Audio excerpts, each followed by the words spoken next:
Well, hello there. This is that one generic guy, Grinder here, and today I am planning on trying to complete at least the main story of the Talos Principle 2. Although, well, let's just say that I am going to complete the main story, but I will probably do at least one separate stream to try to get all of the stars and the Golden Gate. Because in the original game, I had a fun time doing that, and I kind of want to do that again for this game. So let us hop right on over. I'm brain farting if I finish this one. I'm pretty sure I did not finish this puzzle.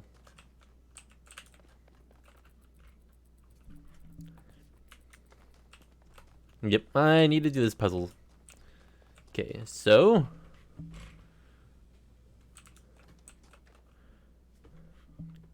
come on, I'm trying to set my thing comfortably. Okay, so there.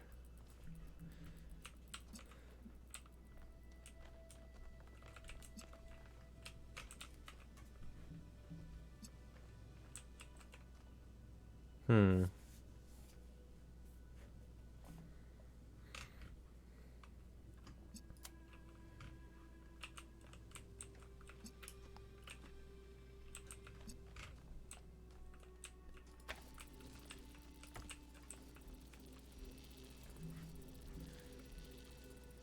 1 second. Okay, so that's a fair height.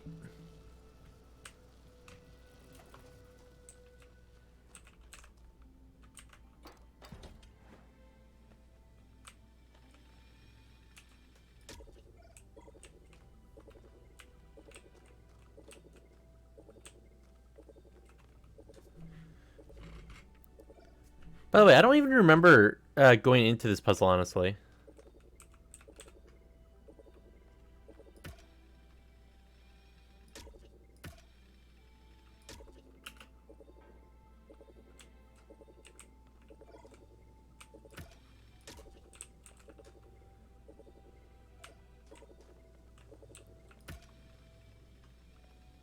Oh, I remember what the activator does now. It's been a hot second. And I keep on pressing F when I should be pressing E.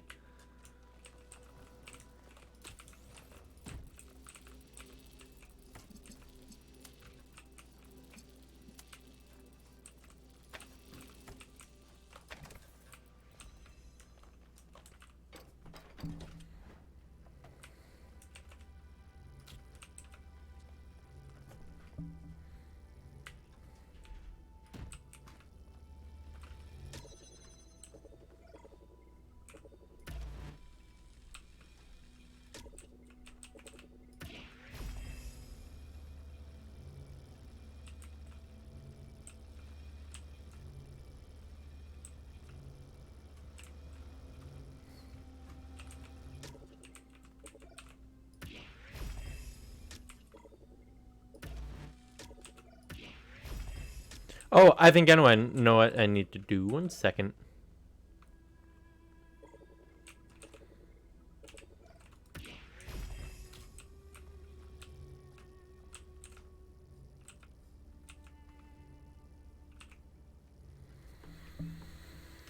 Hmm.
Oh, I know what to do. I'm stupid.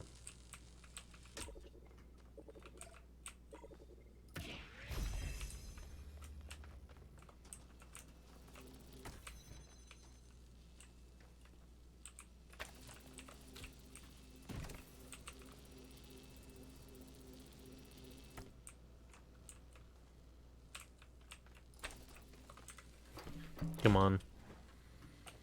Took me way longer than it should have, but if I get working...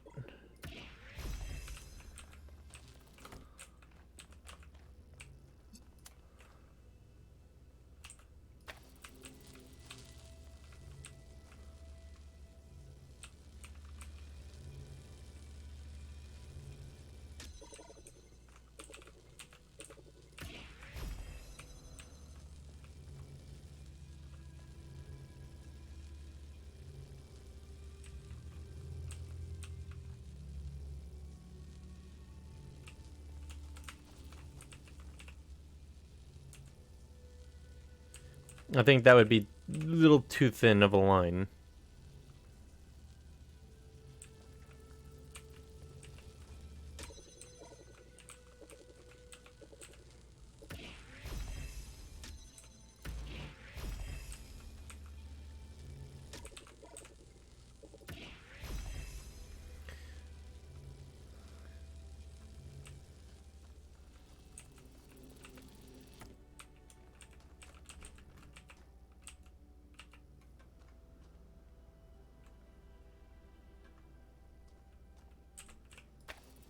Okay. So...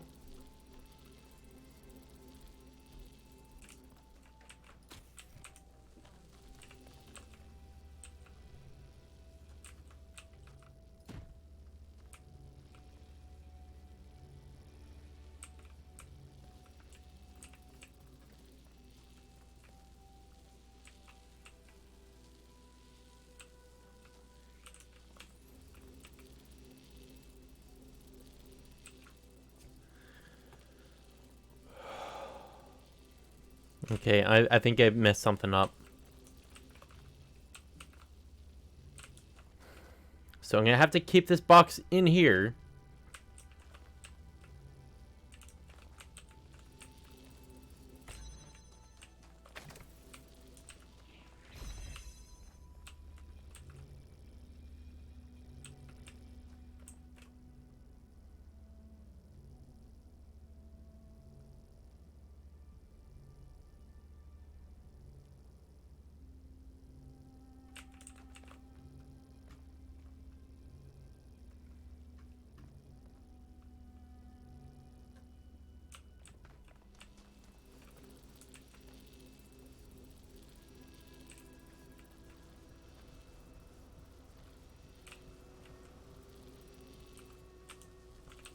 There we go.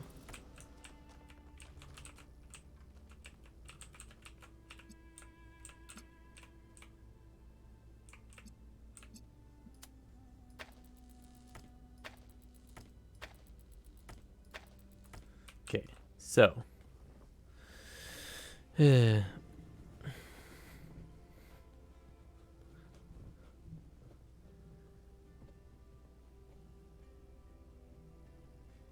So I almost had it earlier. What I'm gonna have to do is... Okay.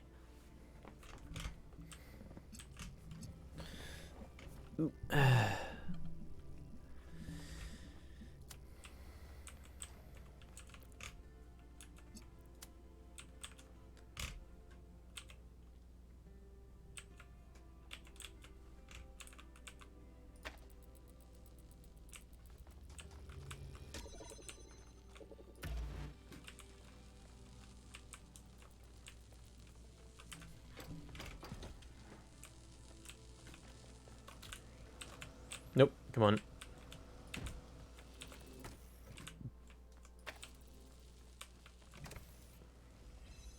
There we go.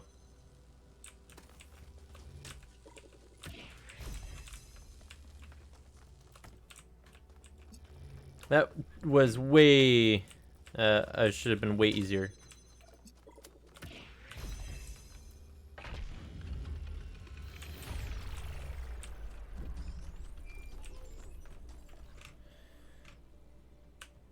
I just wanted to say that I appreciate the work all of you have been doing. I know I'm not a natural leader like Byron, but it means a lot to me that you've stuck with me.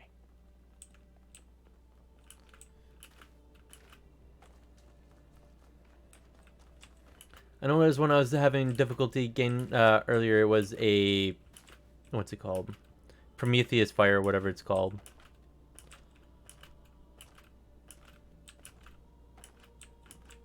This thing right here.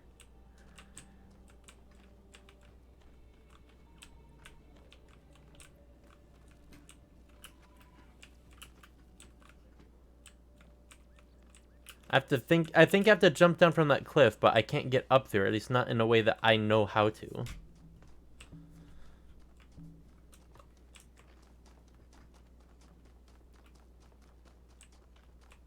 Unless I could climb up this thing. Just scouring my way up.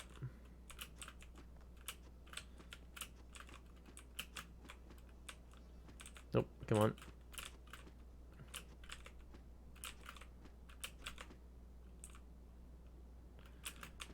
Ooh, no, come on.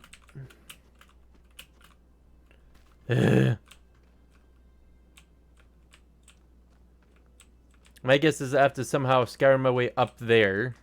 Up to the top.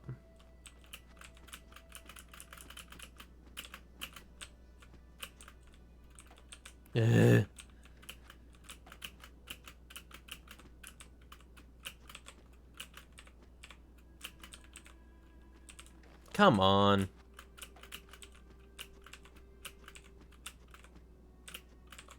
Oh, I thought that because it had green on it that I might be able to get onto it.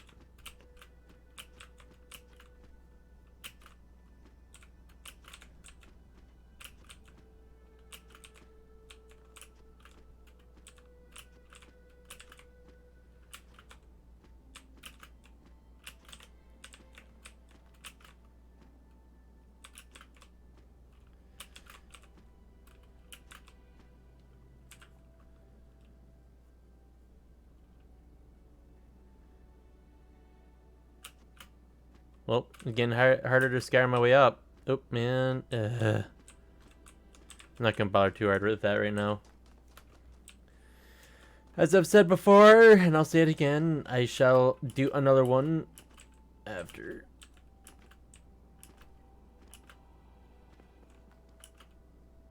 Let's get this one done.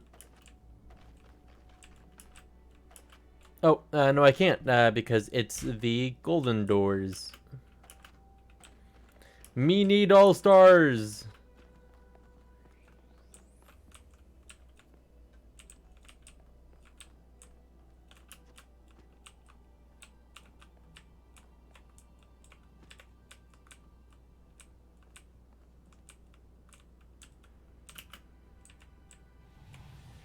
No, I missed the knee.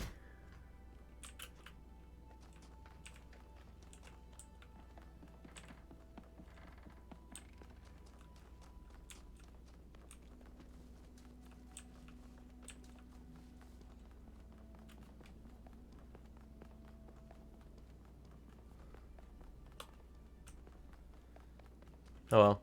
7. Closed off.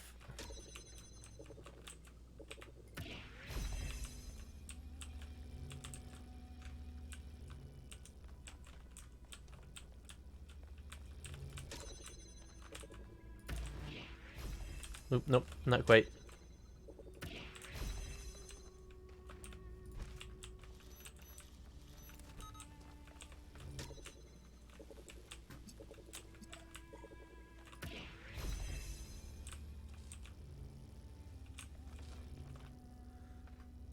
Hmm.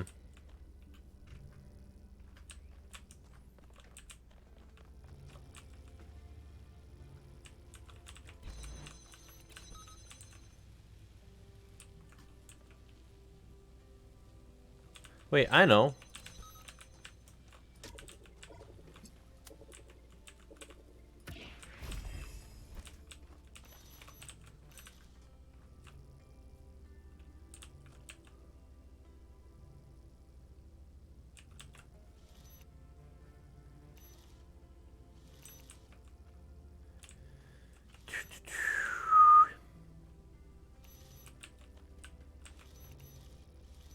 Okay, for right now, I'll do that.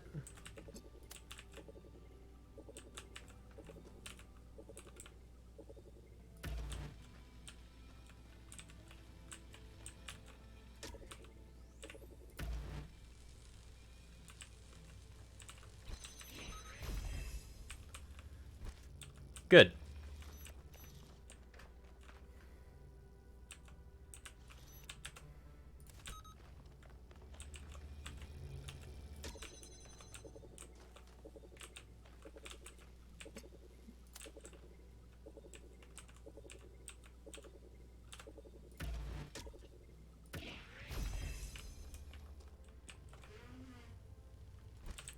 I forgot I need to do this first.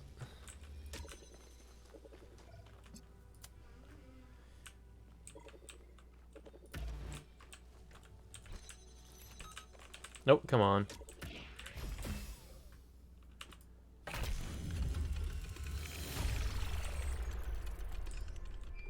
1 second, let me make sure that this is streamed properly. Okay, it looks like it is for the most part. Oh, actually. Thank you for letting me move again.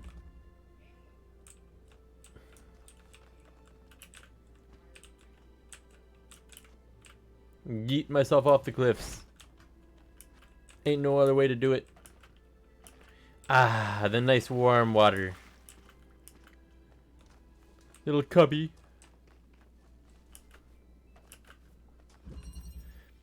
Ascent.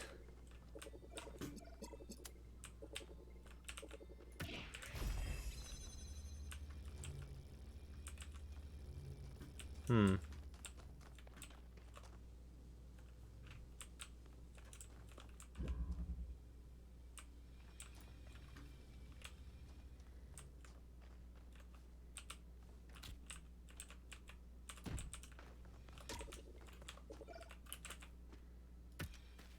Hmm.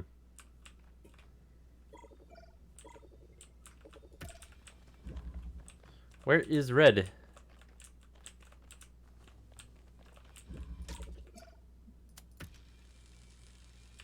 Yep, thought so.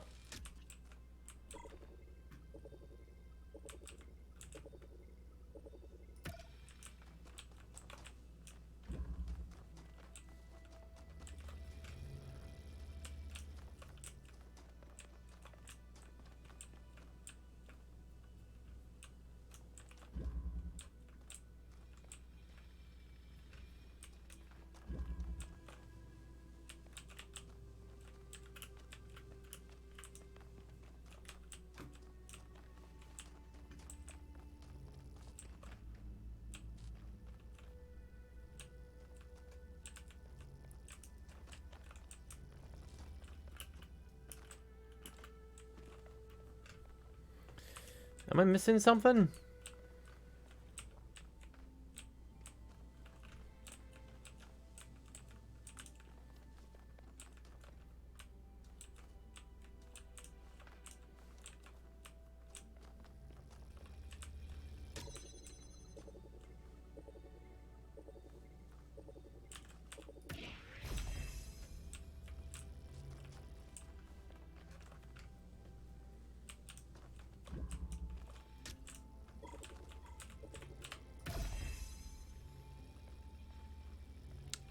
Ah.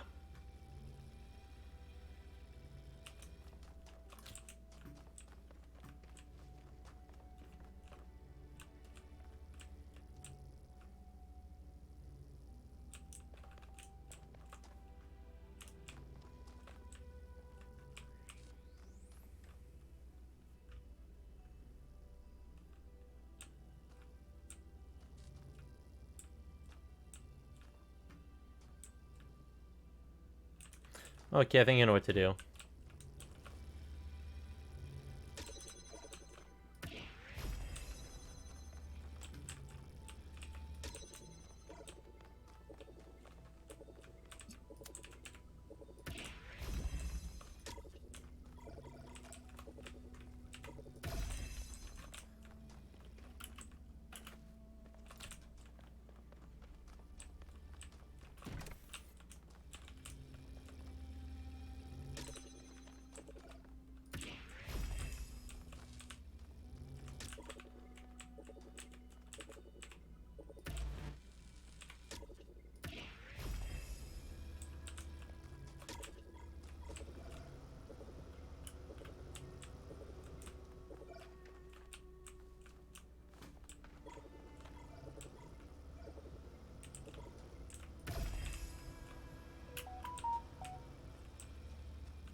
Come on.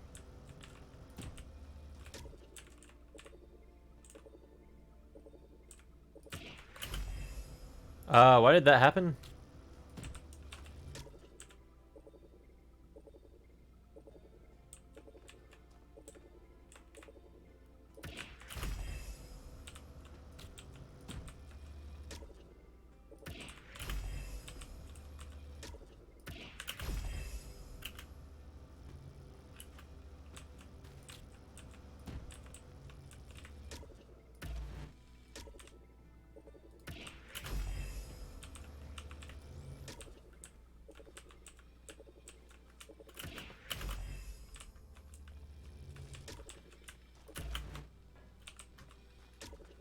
This is not easy. Ugh. I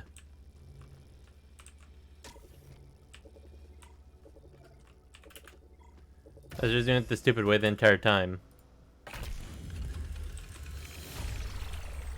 Can't fix stupid, I tell ya. I must admit, these truly are astonishing sights. But what on earth is any of it good for? Why not just let mountains be mountains? Artistry, my dear Watson. 1K. Watterson, whatever. We've made a fascinating discovery at one of the Founder's laboratories. Please join me at your earliest convenience.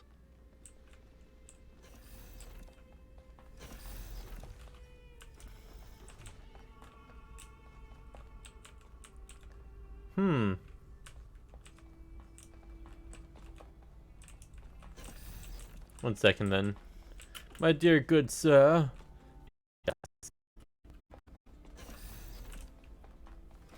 Computer! That has a lot more processing power than my beast. Although it sometimes doesn't act like it's a beast. Ah, 1K. Good that you're here. We've made a discovery. A functional somnodrome. It seems the Founder perfected the design. I'm sure you've noticed my advisors, and Rand in particular, making quite a fuss about the potential of this device. Something about interfacing with one's subconscious self, as if such a thing could tell us anything new. Rand may be right.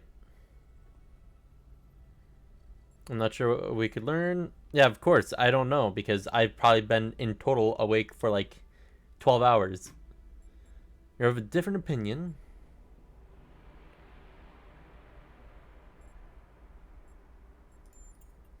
I am. I believe the Founder has already taught us everything we need. As I see it, neither the Somnodrome nor the megastructure have anything to offer except a lesson in avoiding hubris. So, what should we do with it?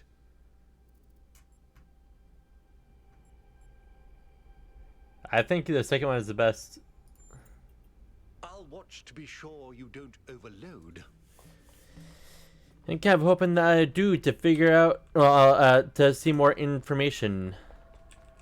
Not that I want my, you know, electric brain to explode, but you know.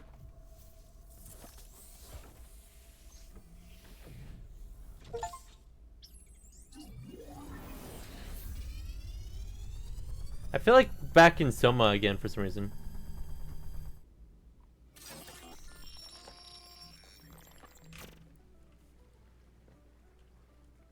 I bet you this is where Athena resides.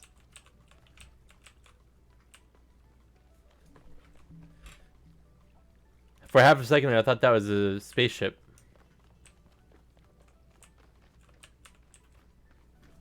Why is it my wrist just continuously uncomfortable?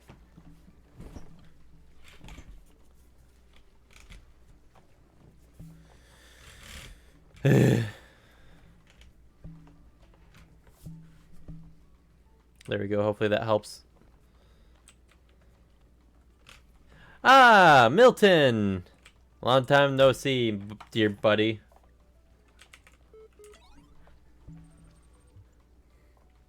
Software error. Would you like to access the emergency route menu?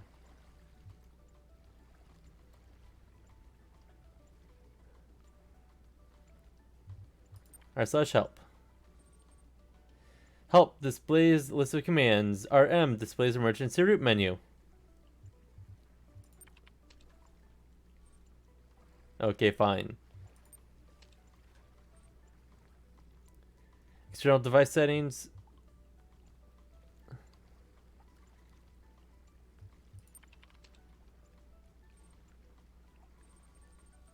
Ah, serial 1000.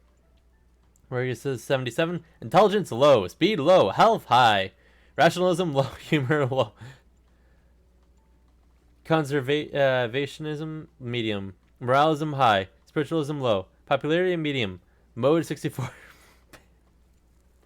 And processor Jeff. Restore factory settings. Display settings. No, that is me. Edit settings. Unlock edit privileges. User tried to make changes to their own device settings, which could result in an infinite regress and or omnipotence. There's only room for one counter.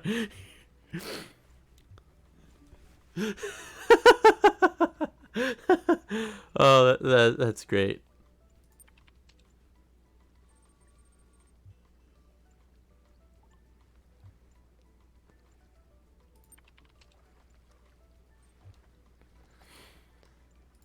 Fine.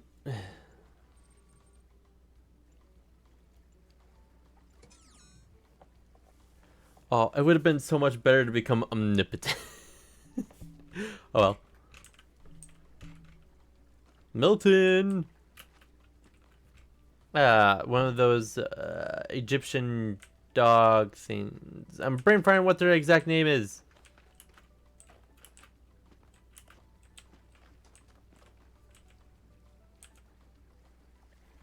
Milthohim.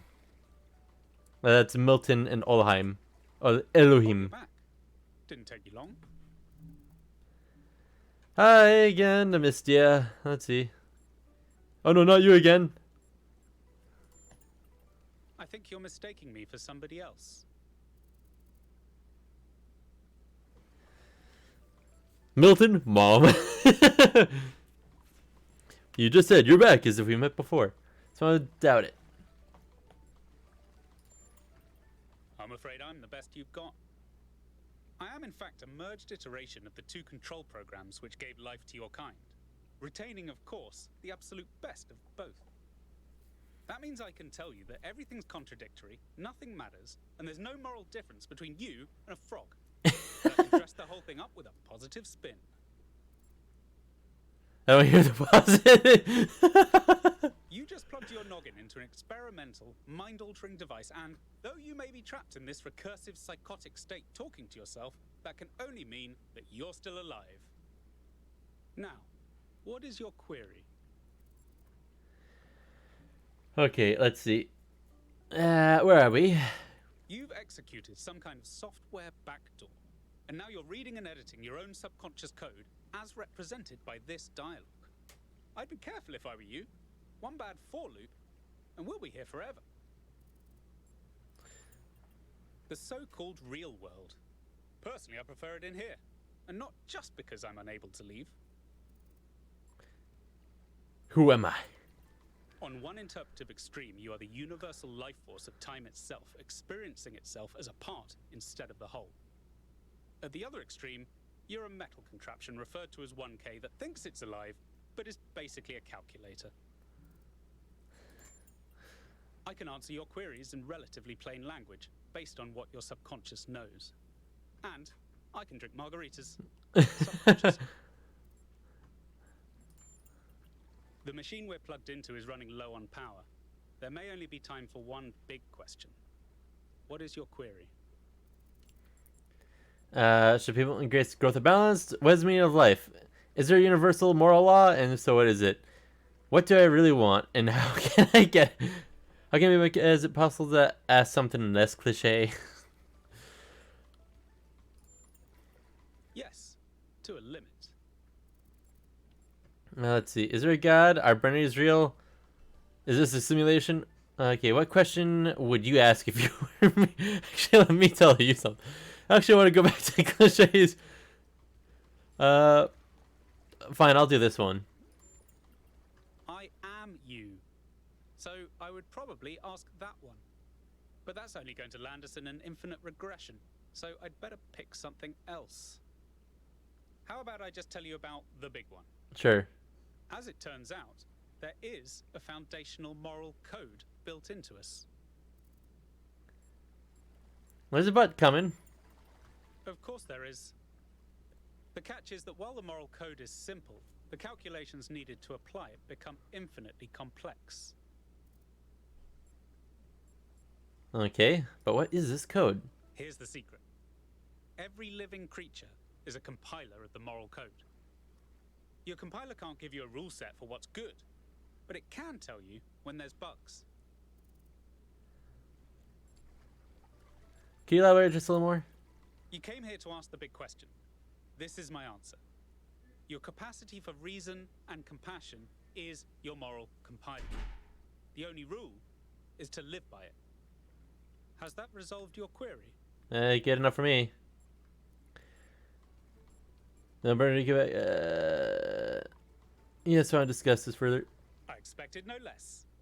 What is your query?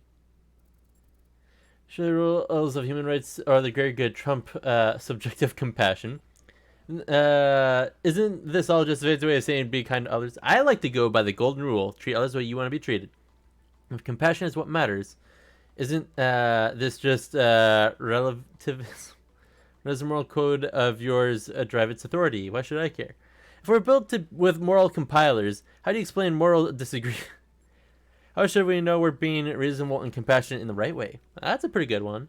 Let's play this code. Should we treat frogs as morally equal to humans?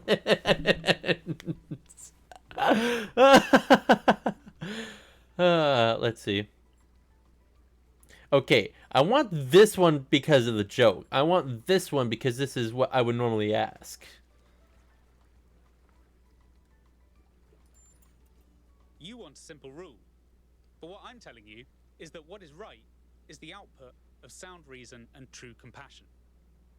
Your intuition will tell you when you're lacking the compassion. You know the difference between love and hate. And the world will tell you when you're lacking reason. It has a nasty habit of telling you when you're wrong. You want me to give different answers? How can you know my decision is the right one? I can answer that for you. You'd never know. It might be the right decision at that moment, or but it may not be the right decision overall. It could be just the correct one, or it could be correct by what you know of, but it could be incorrect entirely. Let's see what he says, though. Then let's tackle the big question. A trolley will collide with someone, but who should it hit? Your compiler is telling you both options are bad, so which should you choose? Many moral questions have universally agreeable answers, but some stubbornly trend to infinity. Some, the more you zoom into them, the more wild the outcomes become. Is it right to love someone who's done terrible things? Which of the children should I sacrifice to the trolley god? These aren't the sorts of questions we can solve with a rule. We just have to trust the outcome of our moral compilers. I just want to go a little more into it if you can. Suppose there's a river we need to cross. Suppose I gave you a map. If you tried to cross that river before reading the map, you'd be chest deep in water when there's a bridge around the bend. But if you tried to cross by looking at the map instead of the river, you'd already be dragged 3 miles out to sea. But you'd never ask, how should I know when to trust the map or the river? Because all you need to trust is that your feet are getting wet. And you wouldn't tell people not to cross at the ford just because you decided to cross at the bridge. Now, has that resolved your query? I think we're broadly in agreement. Of course. Looks like we're running out of power. Good luck getting anyone out there to believe you. Terminating Somnodrome _V2_final_final.bat. Sage no Milheim. Whatever.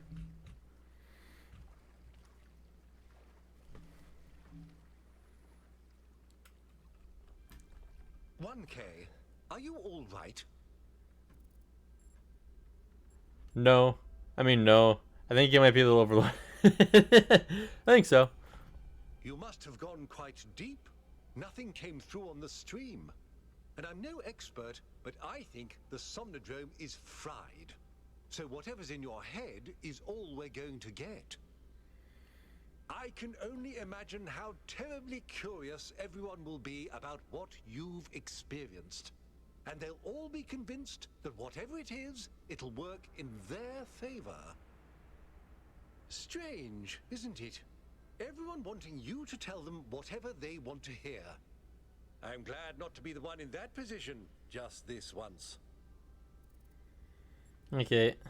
Aren't you curious too? A little, if I'm honest.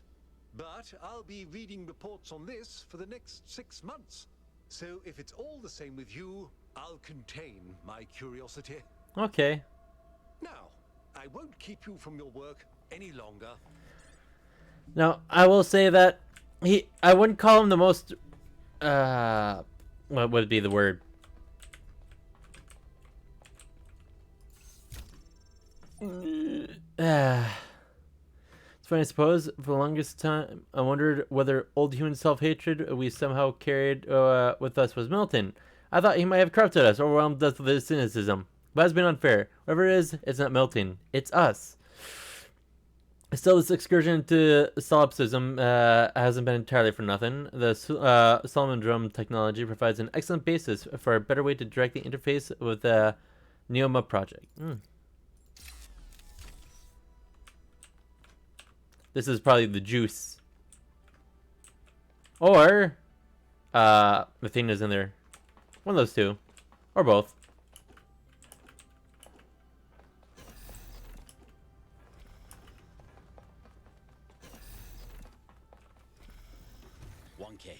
What did you see inside the Somnodrome?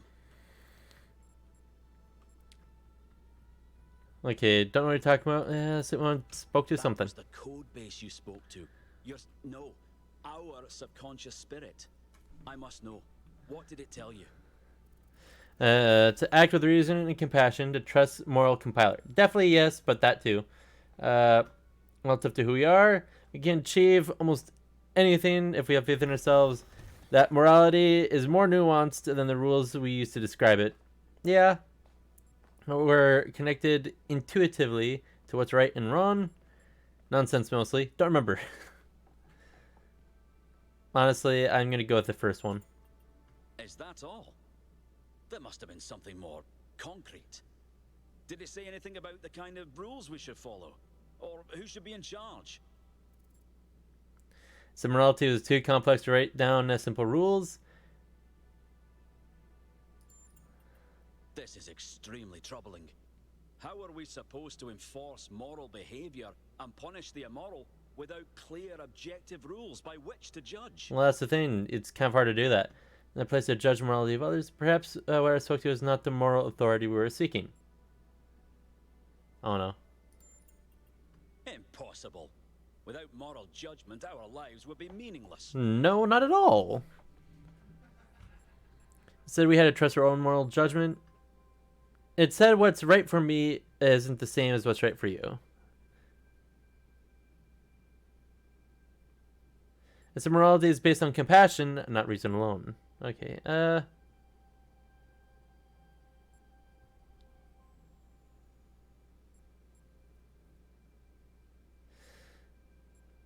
so the bottom two are the ones I would go for more, because it did kind of say, like, oh, hey, look, like the trolley problem.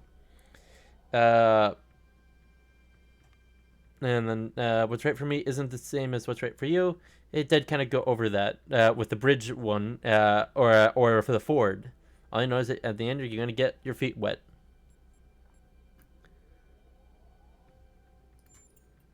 Then it was definitely malfunctioning. It's important we have time to review all the data in private. We wouldn't want to lead anyone astray with incomplete findings.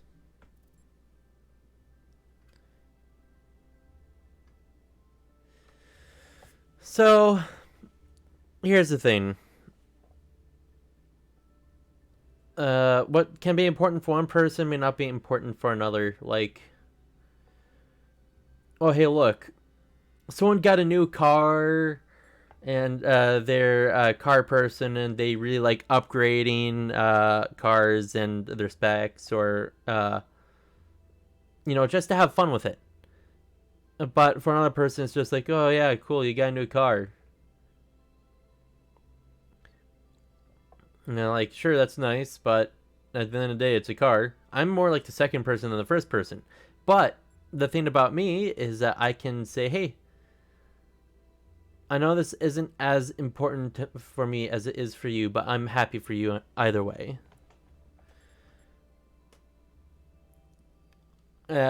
And so basically, you don't have to shout it out to the world.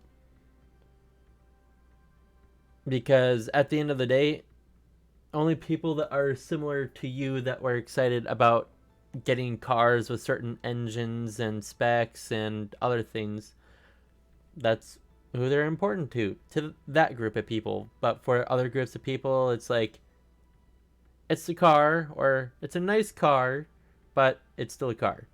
Gets me from point A to point B, or, well, hey, look, this thing has 400 horsepower if you tweak or if you change out this rod, a metal rod that does something, and you could add even more if you get turbochargers and all these other things. It's like, it is really cool, and like, I think engines are interesting, but at the end of the day, fuel goes in and fast goes out.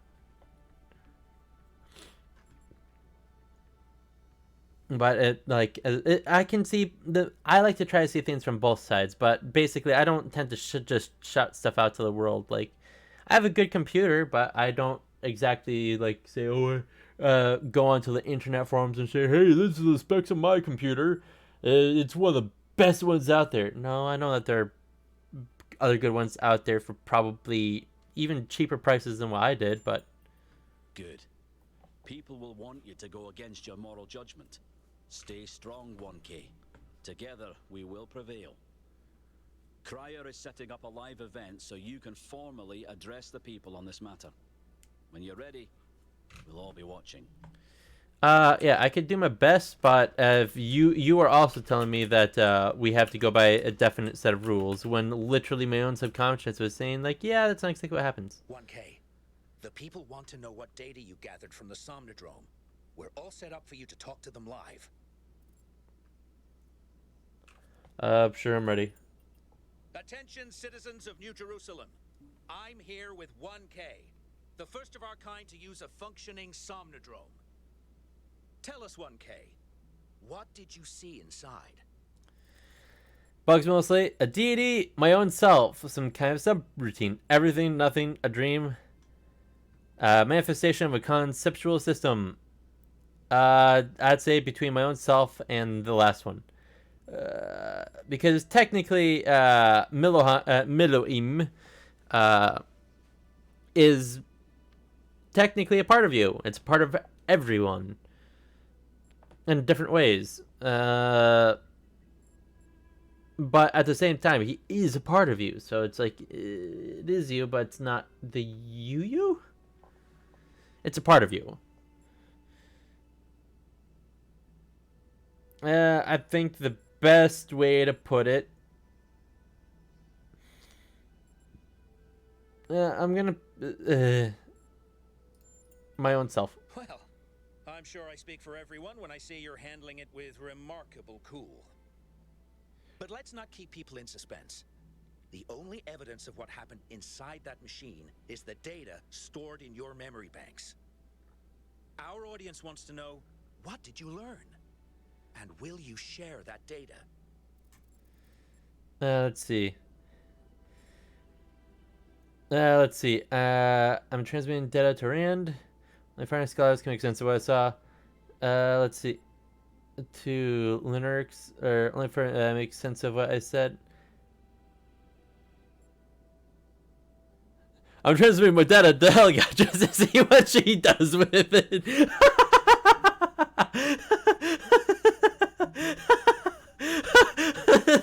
I'm sorry, but that's the jokiest answer of them all. Okay, let's see.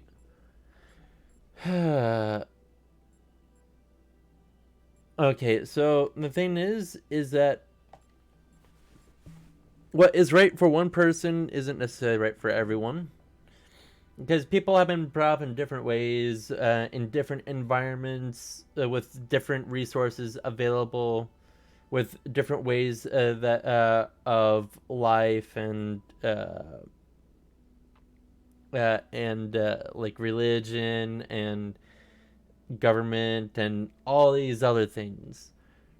Like things can differ massively between two neighboring towns. But then you could have like two towns across the country that are almost identical in almost all the ways that they might perceive or act or do things. And the same thing goes from person to person. You might find someone who could be your twin brother from another mother, or identical sister from another mister, or pal from another, I don't know, but it's like you can have very different circumstances and still grow up to be nearly identical in the way you think or do things. And then you can have two people that like two identical twins that grew up in the same environment but have vastly different outlooks on things.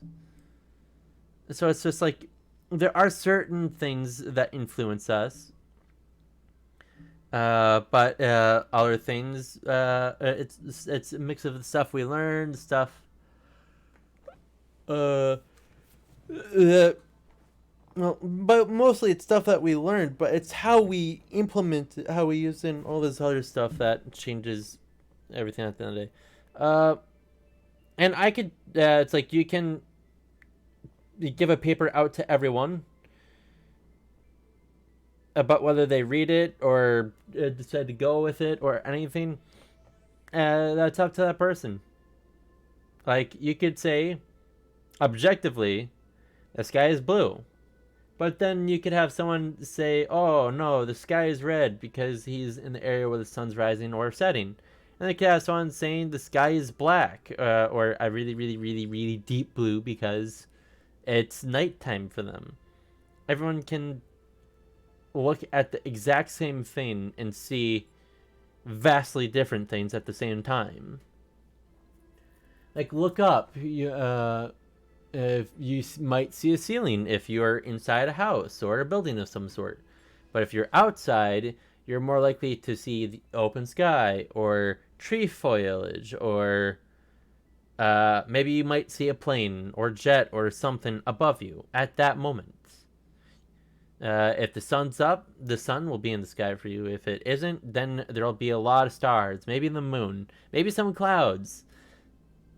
It's just, you can all look at the same thing and see something differently. Like, oh, hey, look, there's this picture of a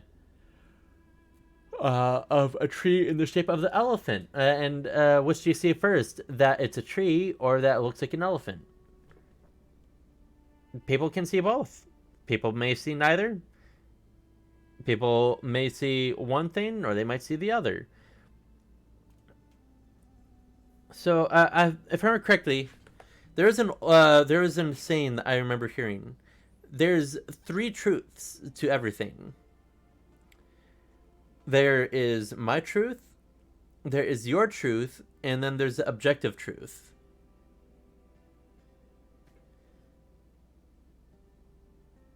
I would personally think that I would release the data to everyone. Because everyone can give their 2 cents, don't get me wrong. But then there will also be people that, like the actual engineers or science people or all these other people can take a look at it and extrapolate certain things from said data better than everyone else, and then they can show their proof. So I'm just gonna say I'll transmit to everyone. I'm seeing this at the same time you are at home. Something about our moral compiler. The value of compassion and understanding. I don't know what to make of this. 1K, any comment? Let's see. This data has some important truths to teach us. People should draw their own conclusion on what this means. And don't take it at face value. Honestly, there's a lot of things you shouldn't take at face value, but then there might be some things that you probably should. Like, let's say you see a snake, and you don't know what kind it is. It might be safer to assume that it's venomous, so you probably shouldn't mess with it. But if you know the kind of snake, then sure, you like, oh, hey, look, it's a wee little garden snake. The worst it does is like eat like really tiny rodents, like field mice or like large insects or something like that. I don't know a whole lot about garden snakes, but as far as I can recollect, they're pretty harmless, and that they eat like really tiny rodents or stuff. But if you don't know what it is or don't know what's going on, it might be better to, in some cases, assume the worst. But at the end of the day, you might get someone that sees a snake and be like, ooh, it's a snake, and not think about possible consequences. That's another thing. A lot of people forget that there's consequences to their actions. Consciously, unconsciously, and every place in between. Okay, so important truths to teach us. Everything has important truths to teach us. Whether they are, what's the word? Something that will help us out? Who knows? Like, oh, hey, look, I have, I'm going to stop extending this. I should just get on with it. Sorry. I'll draw the own conclusion. I'd say between these 3, it does teach us important truths. It can be misleading, but at the end of the day, everyone will draw their own conclusions anyway. So, oh well. 1K is right. When our ancestors discovered conductance, they didn't freeze for fear of electrocution. They imagined electronic life and created us. We will approach this data and any other discoveries with that same spirit of curiosity and objectivity. Just time to hear from a special guest commentator. Yes. The scholars believe it would be wrong to interpret this data of unknown provenance too literally, and we urge the public to await our full response. There you have it, folks. A lot here to digest. We'll have further updates on the situation as it develops. Coolio. Now it is time for me to puzzle things out more.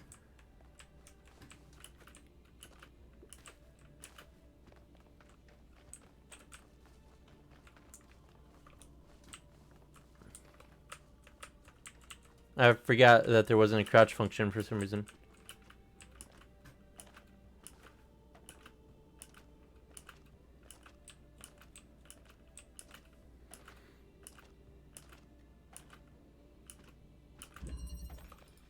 Two, two, three.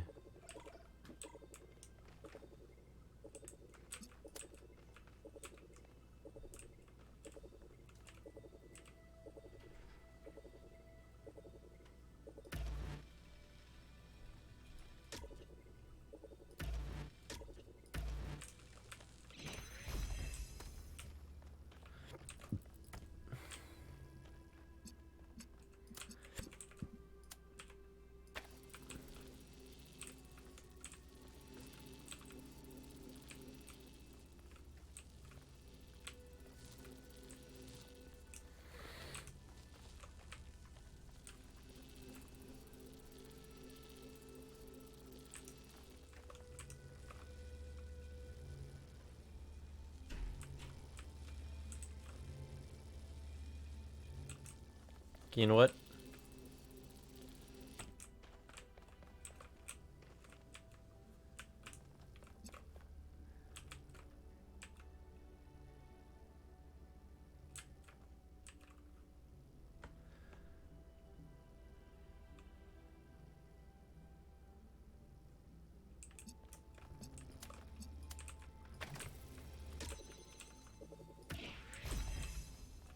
You know, just this smidgen more to the right. I need the red.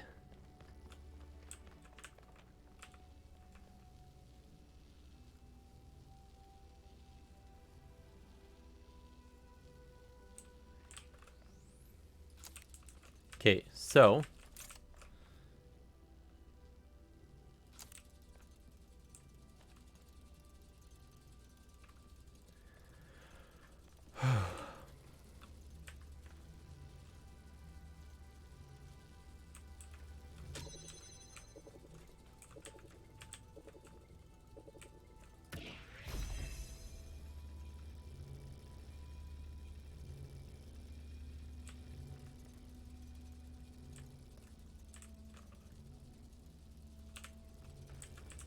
actually 1 second.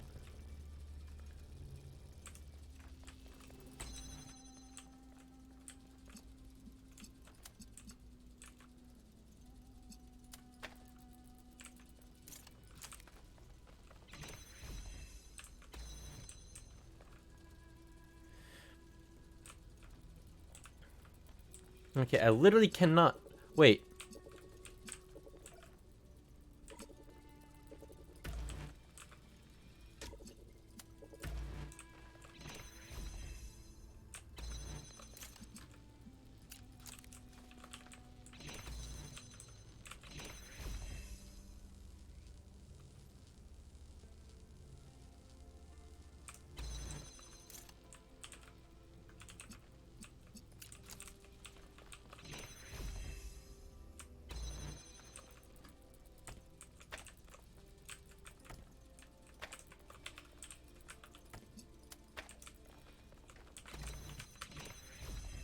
Okay.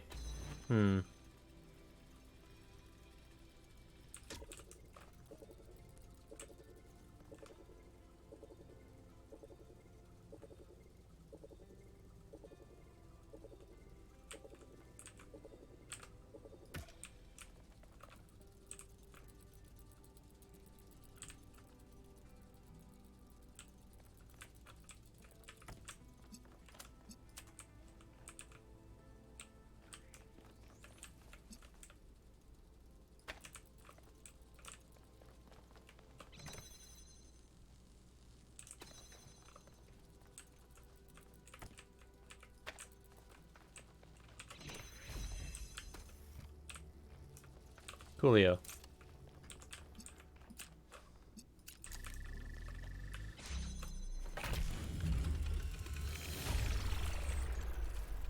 I hate solving puzzles myself, but watching you solve them is kind of fun.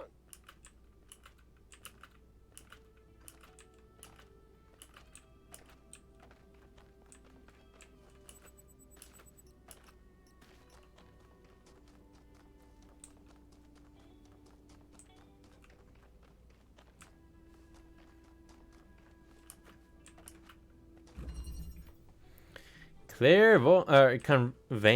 Hmm.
Come on, almost there.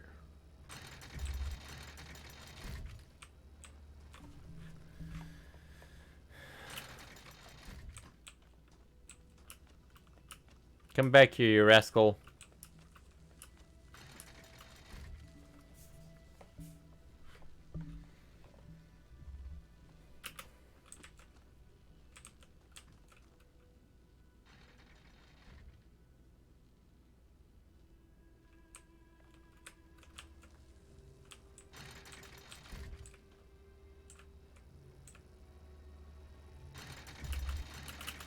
Almost, come on. Okay, that's what I should do.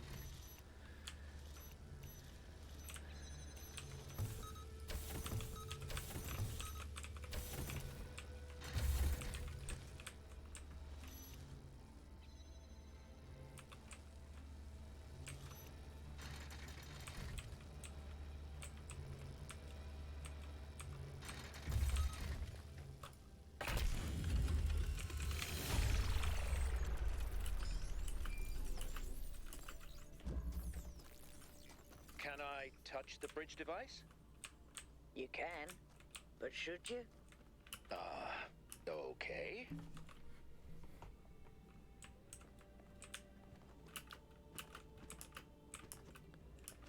Okay, well, that pretty much answers that real quick.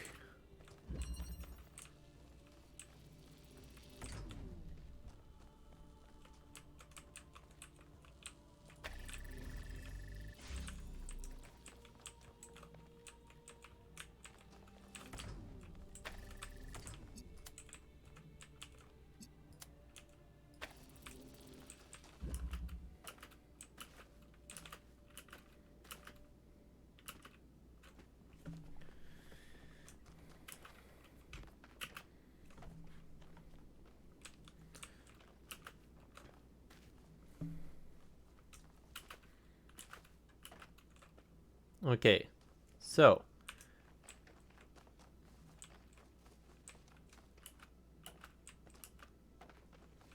Coolio. I need to hit something, I guess.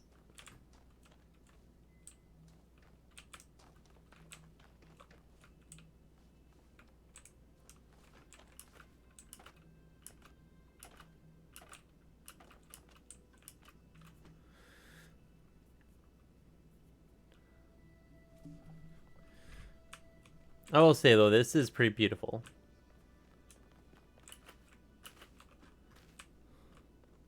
I'm pretty sure I'd explode if I tried to jump down there. So now what?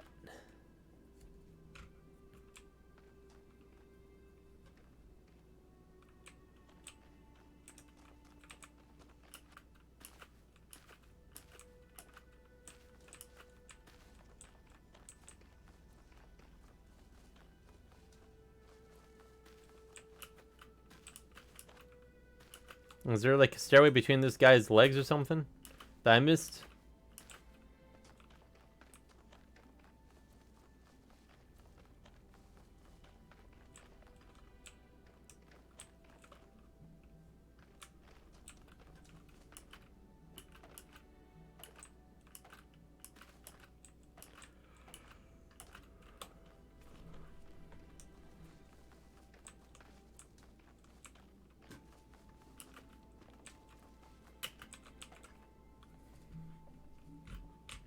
Where is this number 1?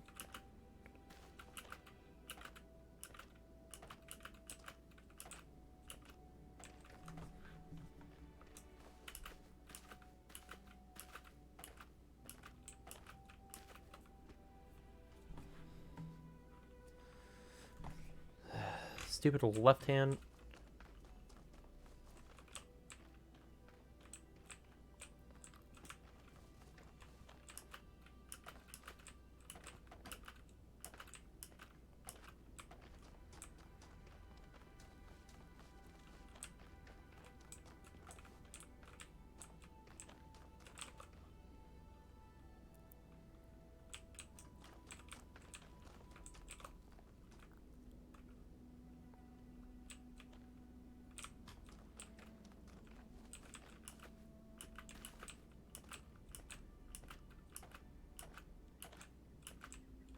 Oh.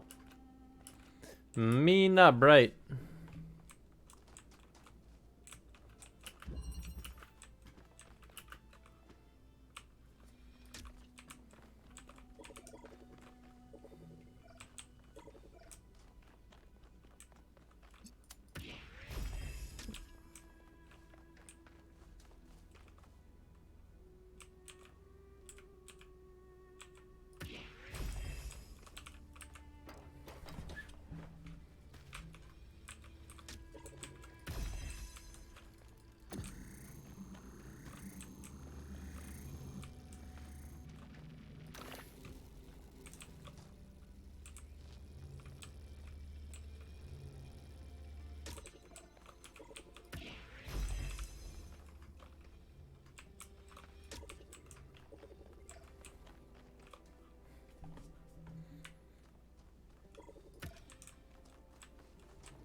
Why is my left arm so uncomfortable? Cornelius and Athena created something amazing. They just misunderstood what it was. They thought their great invention was the megastructure. But in fact, it was Miranda. And because they couldn't see that, they lost her.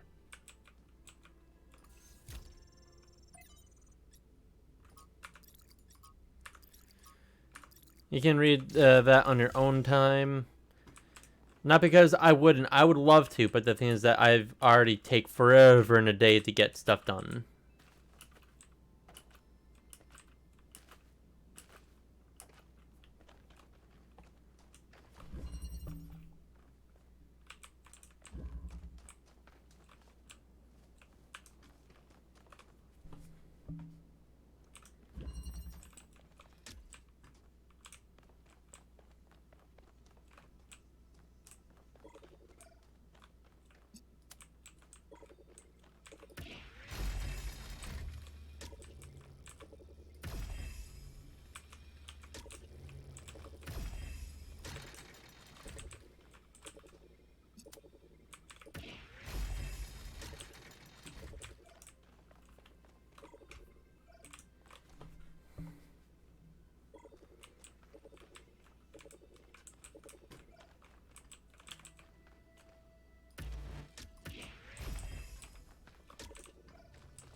Oh.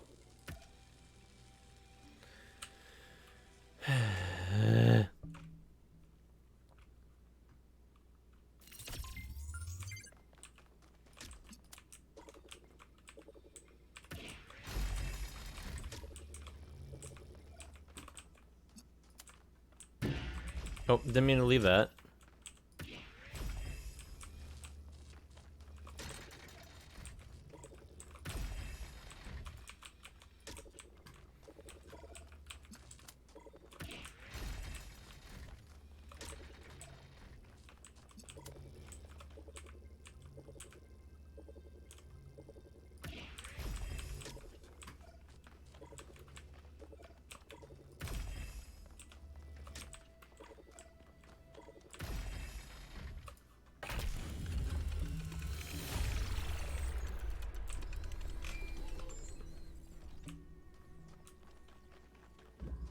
Mayor Hermanubis, what would you say is your impression of the expedition so far? I think Alcatraz has done a heck of a job under these very trying circumstances. What about the decision to free Prometheus? Freeing the Prometheus entity was a calculated risk.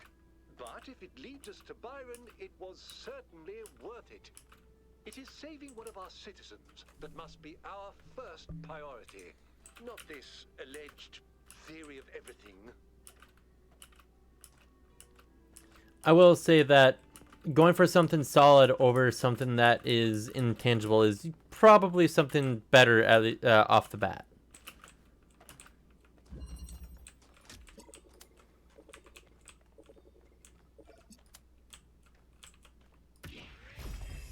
Nope, wrong one.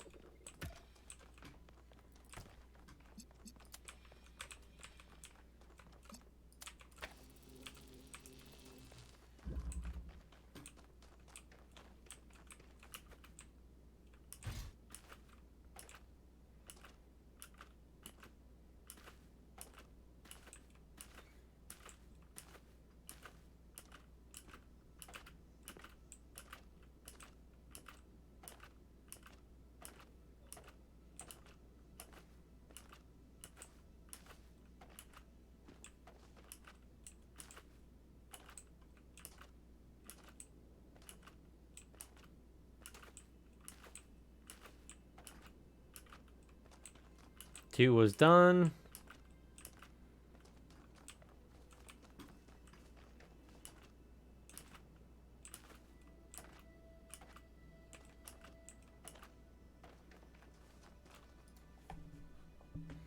Yes? I do, but I also don't really care all that much. I think what really matters is what we do about the theory of everything. The rest is a footnote. Coolio. Melville is really down to earth, I'll say that. Why are you unstable?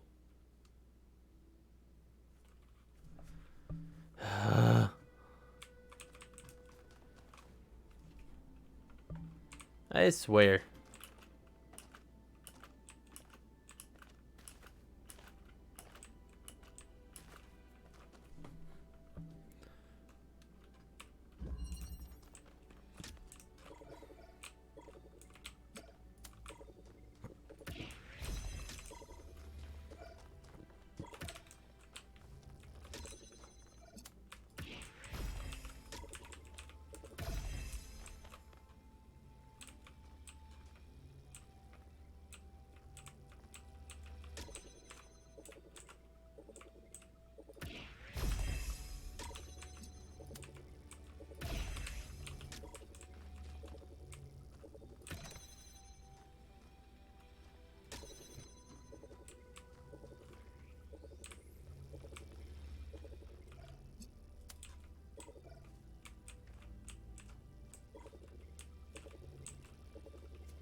Wait, actually, I'm stupid.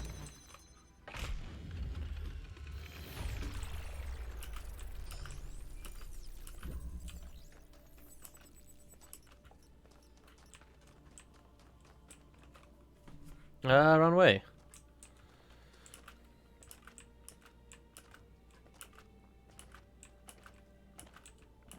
I somehow missed 5.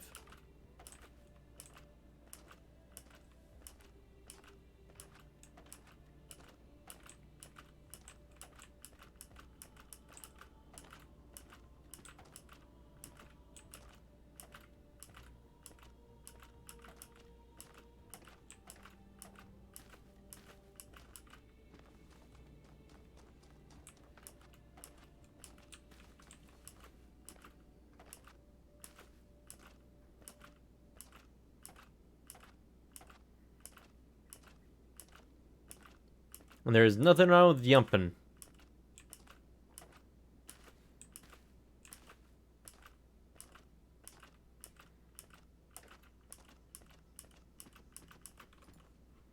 What's up, 1K? Yeah, good.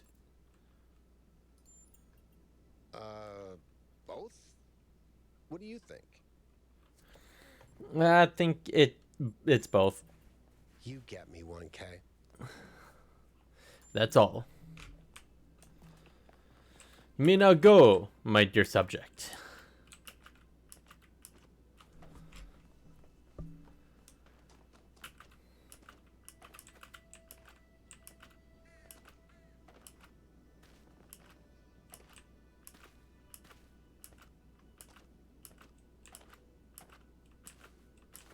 Yeah, but I missed this entirely. Balance and checks.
I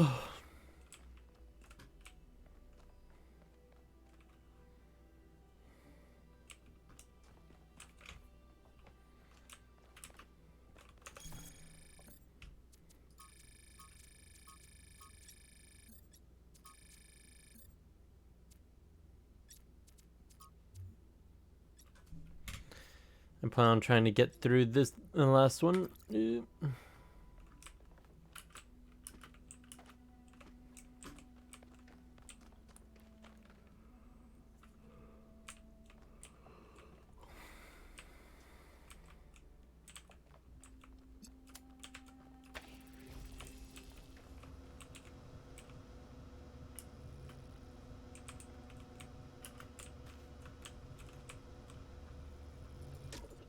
Oh, I could just take it.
There we go.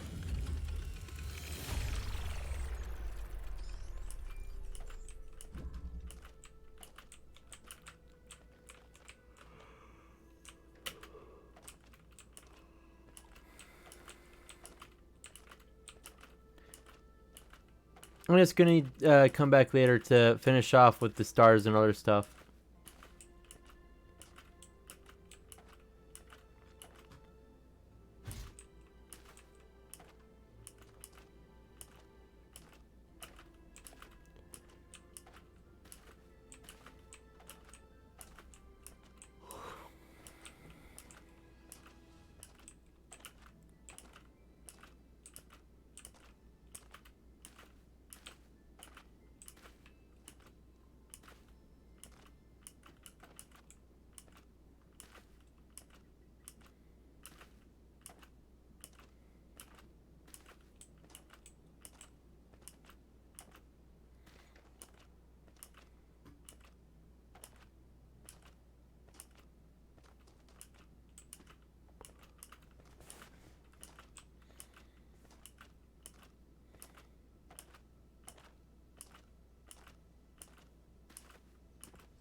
Not quite.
Is it the Phoenix or is it the other one?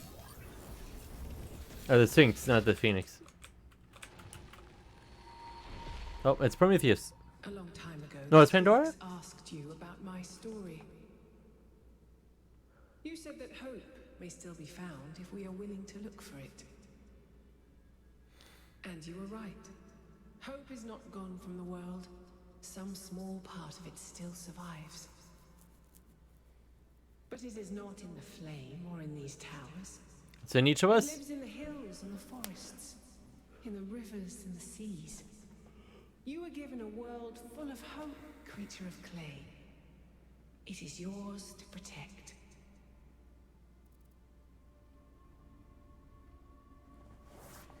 I will do my best. Then remember what I have told you, and do not lose hope. I will not, even if it kills Byron.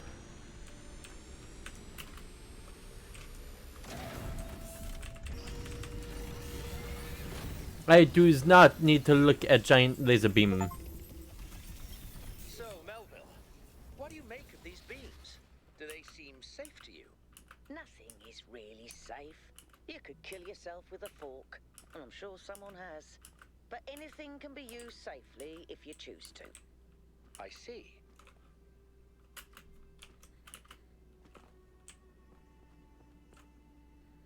I see ya.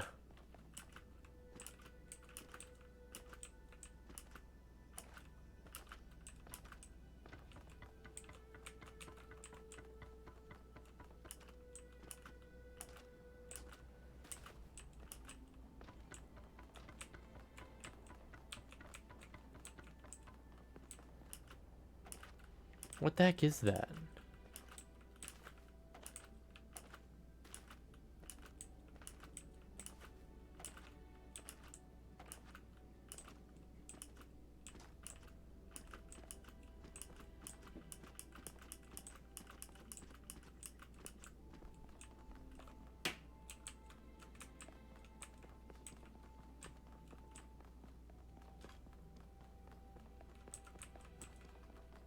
That looks like a container of some sort.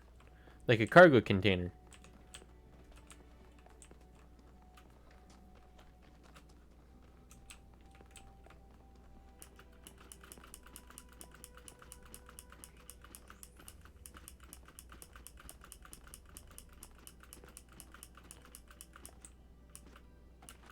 Like how in total we only get like 5 minutes, or not even 5 minutes of light or whatever.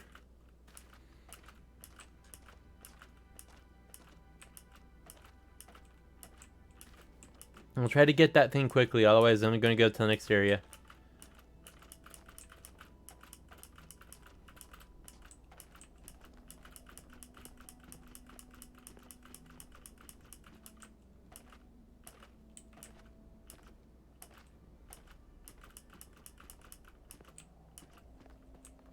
Just off into the distance.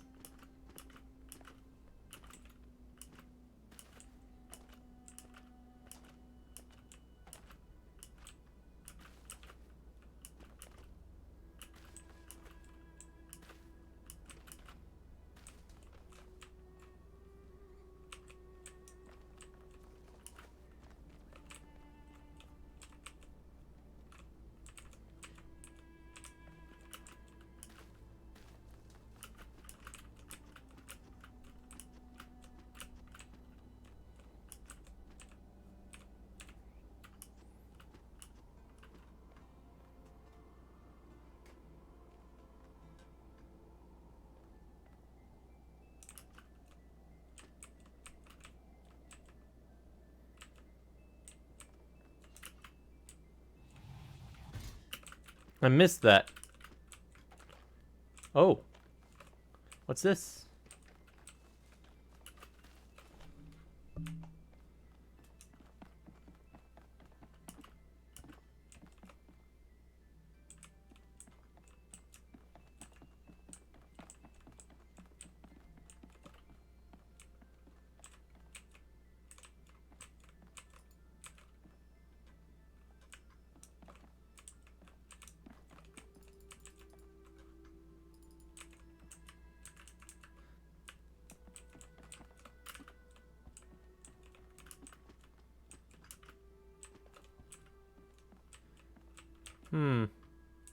No popcorn.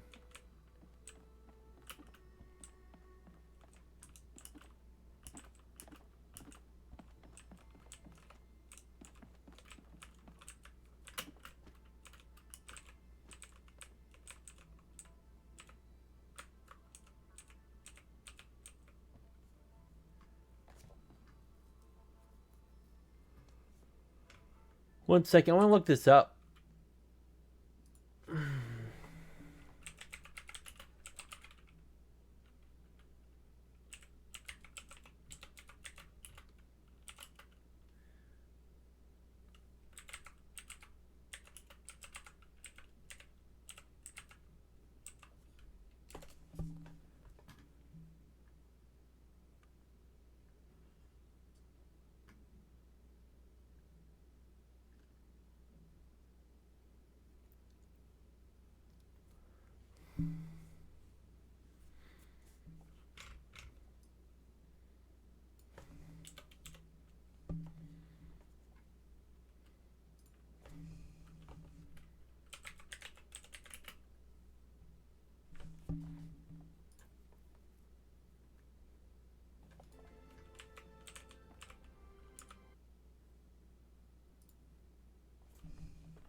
To create, to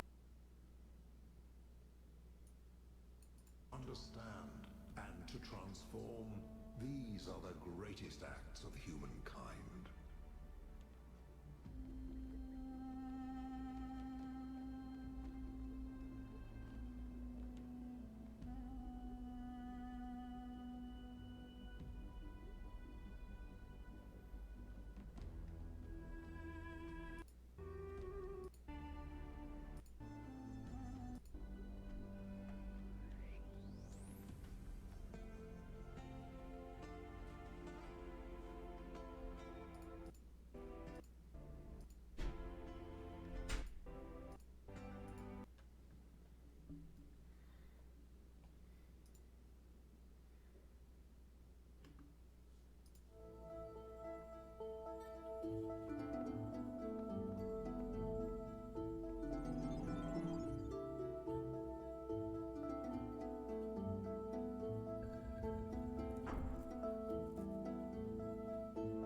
I don't like this game.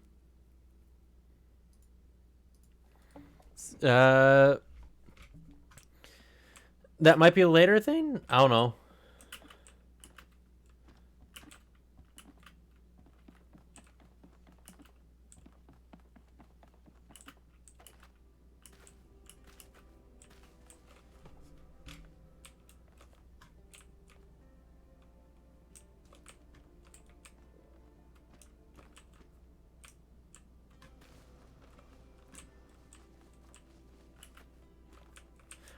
Oh, this is it, I think.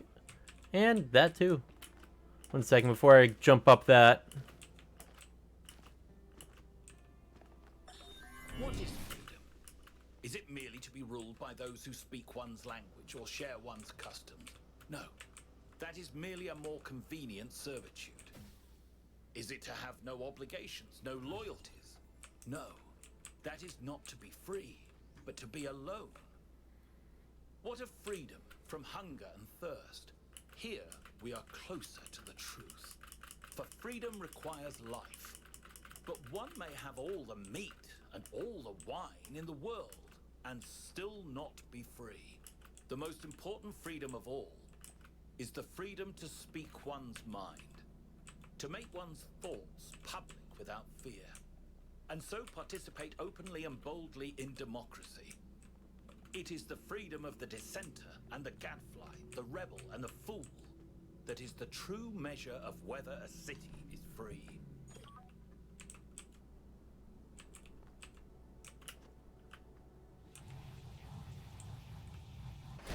Ah, it didn't explode.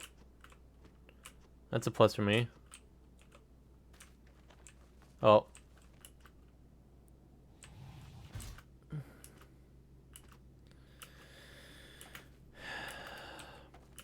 Hopefully I can finish this game within 2, or at least the basic part of the game within 2 hours, and then I'll of course go back and do more. Fine, since I'm literally right here, if this takes like 3 seconds, I'm gladly do it.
That's pretty quick.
Hmm.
Hmm. Yeah, leave this for now.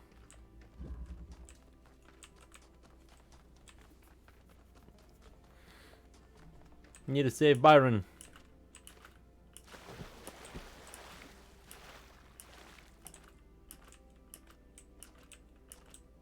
Oh, I do know that there are multiple endings to this game.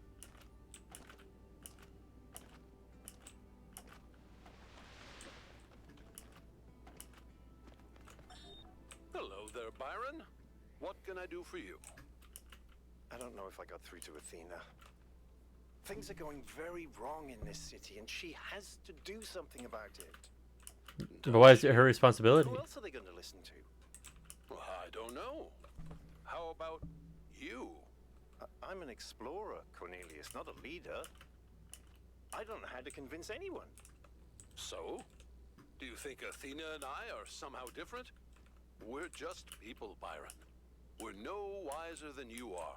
Just a little older. That's pretty true.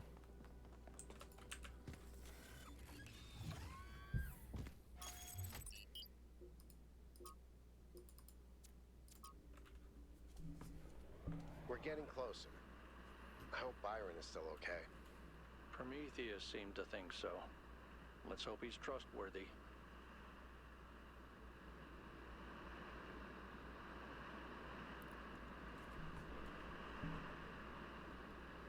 Great.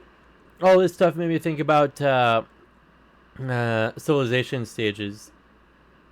That's a big fan.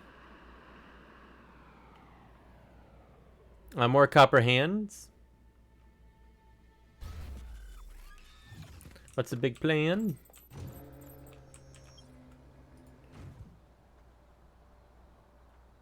$1,000. Hey, Rand. Hello. You've made a grave mistake. People need clear moral guidance, and you've just told them to make it up as they go along.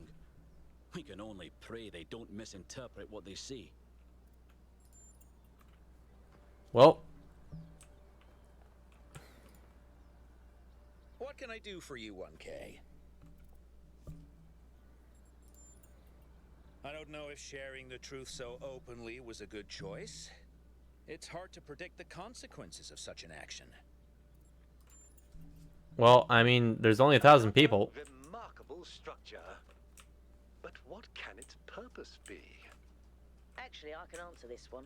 In the files 1K downloaded, there's a design for a launch pad for space vehicles. This is about 90% identical. Is it functional? I don't think so, not if the inside is like the other towers. Wow. Imagine if it worked. Imagine if we could go up there. I mean, the stars, not the top of the tower. Although, that would be cool too.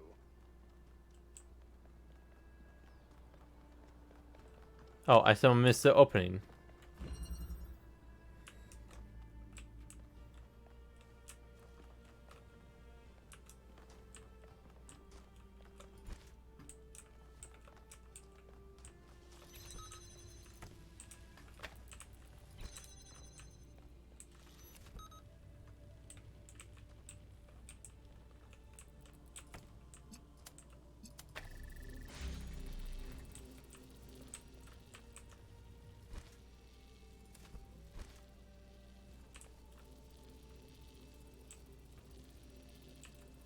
You know what?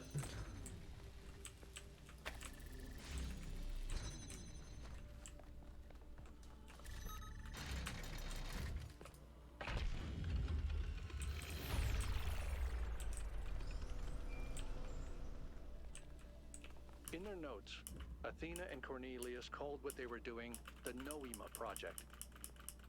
But in 1K's vision, they just called it the Machine. Because when you strip away all the fancy rhetoric, that's all it is. It's not a source of meaning or purpose. It's just another machine. Okay.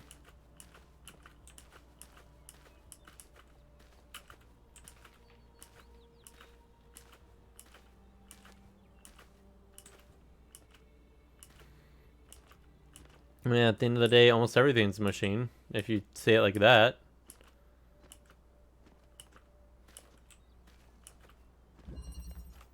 Chicken flight.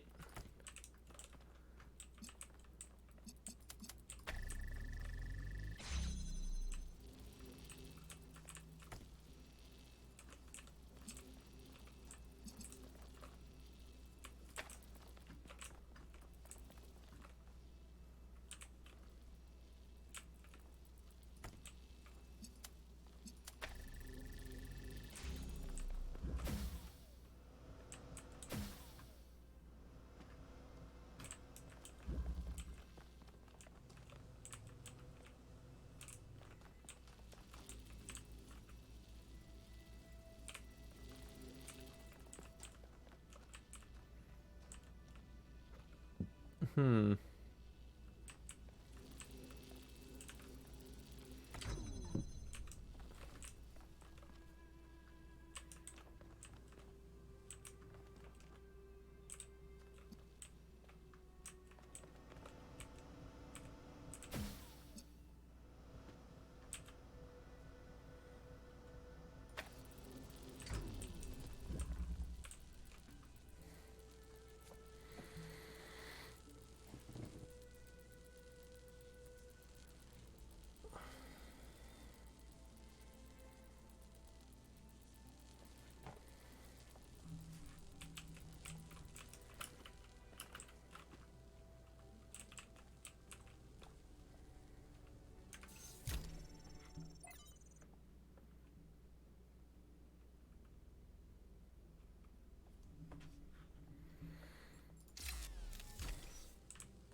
Looks like Prometheus has given us a way to circumvent some of these puzzles.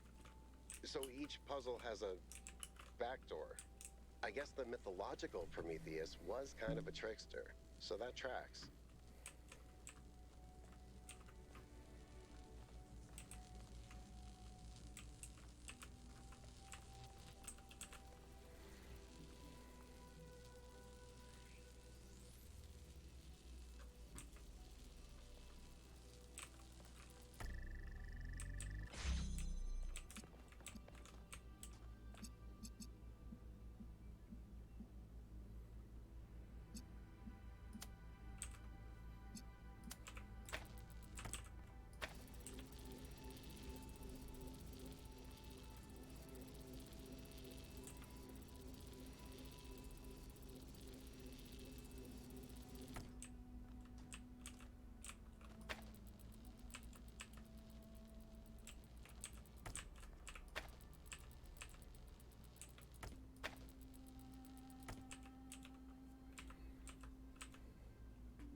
Hmm.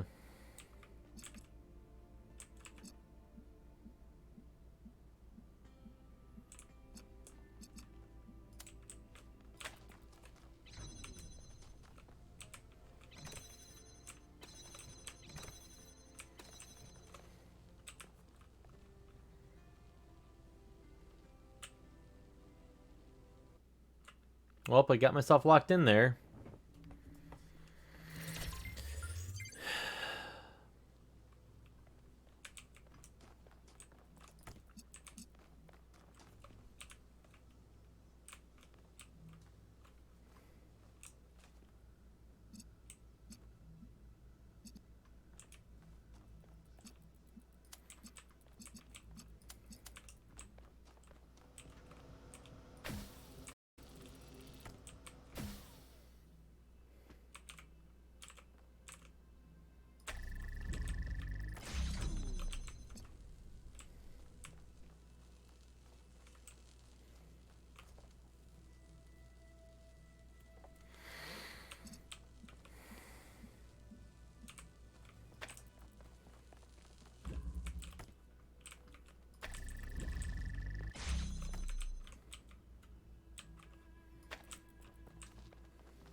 Wrong one.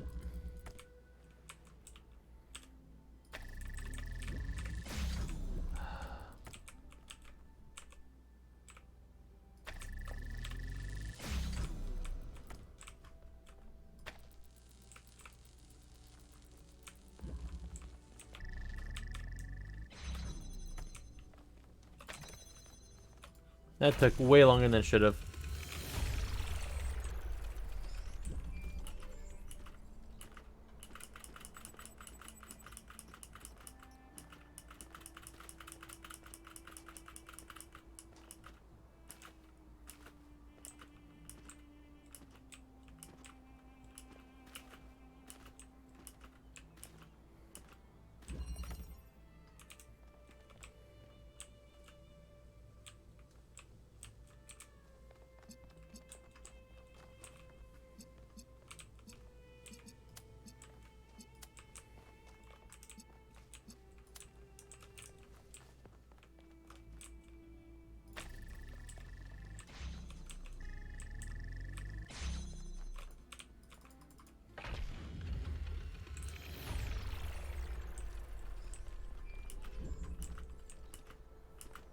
The scale of it all is truly breathtaking.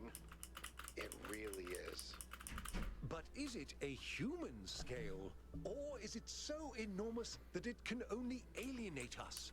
Humans have always been happiest in small communities. Small town paranoia, isolationism and peasant mentality. Great for burning witches, not so great for personal freedom. Ever the pessimist?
How shall I do this?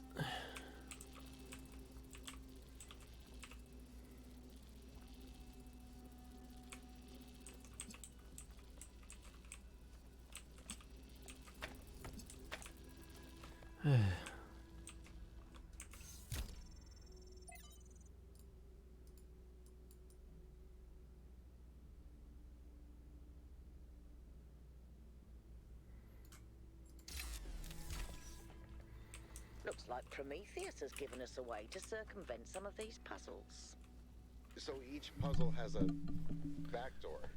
I guess the mythological Prometheus was kind of a trickster, so that tracks. Oh, I know what.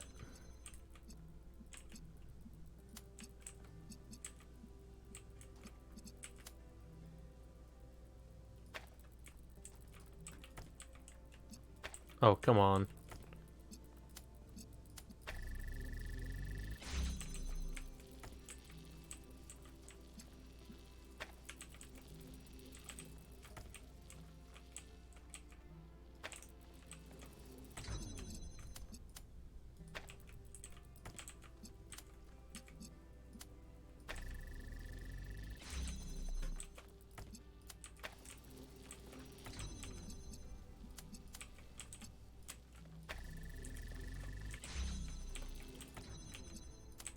That took me way too long to figure out.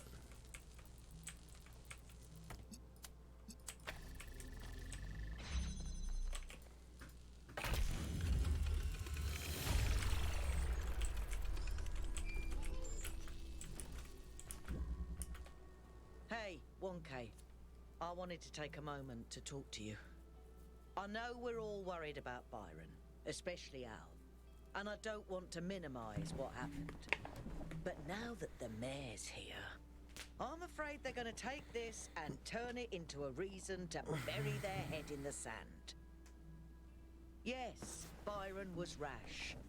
He wanted to find Athena so badly that it made him blind. But the thing is, he was right. He was completely and utterly right about what this technology could mean to us. I didn't see it at first, but now it couldn't be more clear to me. The theory of everything is the future. And if we reject it, we're condemning ourselves to a slow death.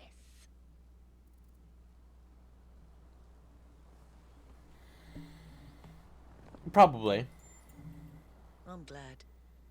You know, I didn't even realize how much I'd limited my own imagination. How I talked myself into just accepting this incredibly poor future we'd been offered. A future where things just keep getting slightly worse every day. And we accept it because we're ashamed of ourselves. Not of something we've done, but just of our existence. Like we're a virus on this planet. Like our humanity is a sin. I'm so tired of it, 1K. I kept my head down. I focused on fixing things. But that's all I ever did. I never improved anything. I never built anything new. And when I imagine going on like this for thousands of years, that's a fate worse than death. It really is. Because eventually he'll run out. We either live and grow and expand boldly and proudly, or we might as well switch ourselves off. We will find a way.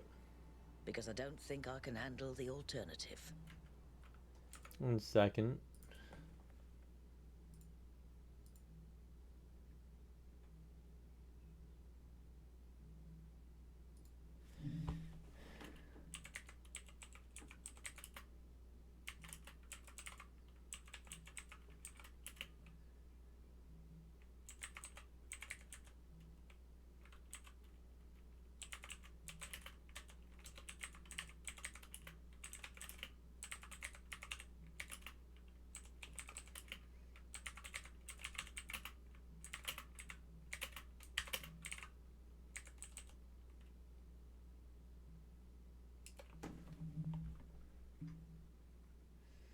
Second, I want to turn up the opacity of... Where is it?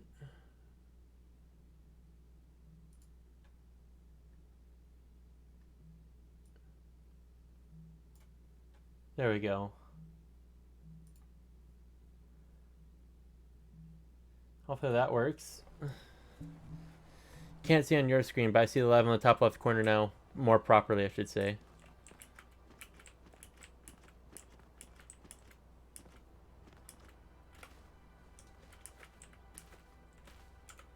Oop, 1 second.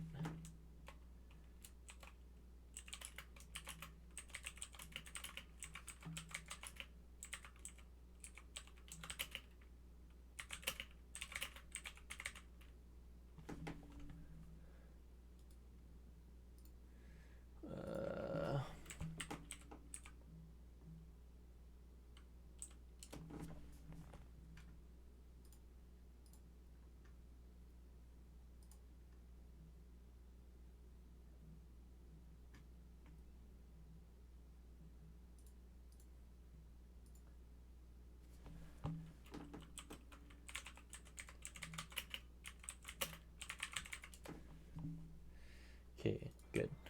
Sorry about that. Not that anyone's watching. Or that anyone would watch.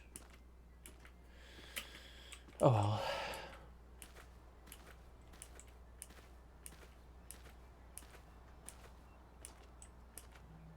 It's a copper.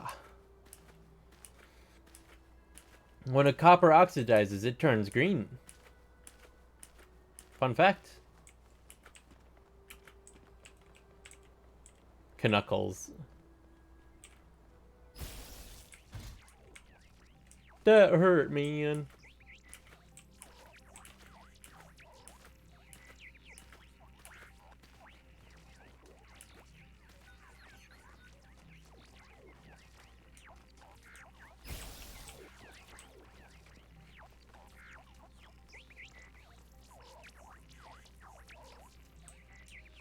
Those just look like giant turbojets.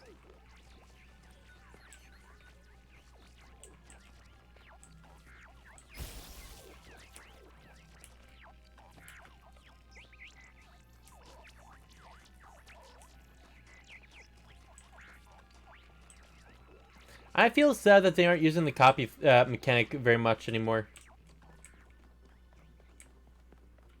Or not the copy, but the switch bodies. Like, they introduced that and then didn't continue it after the snow level, really.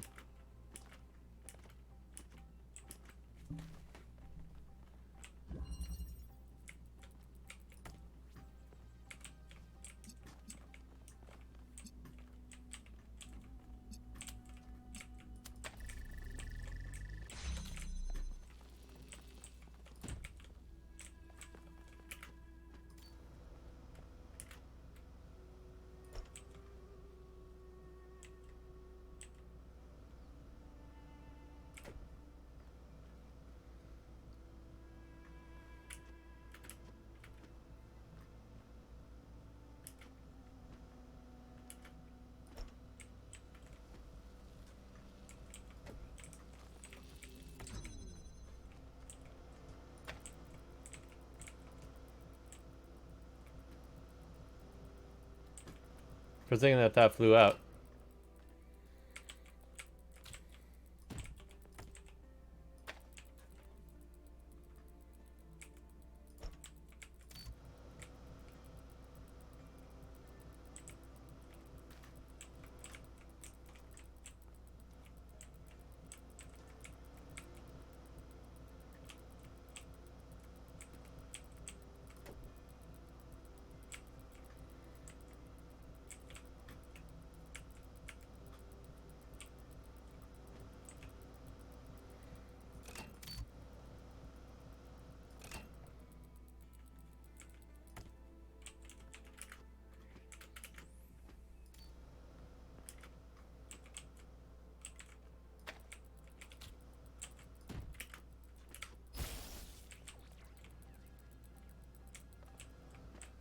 I'll come back to that puzzle in a little bit. Okay, it's right there. I'm just going to finish this puzzle real quick.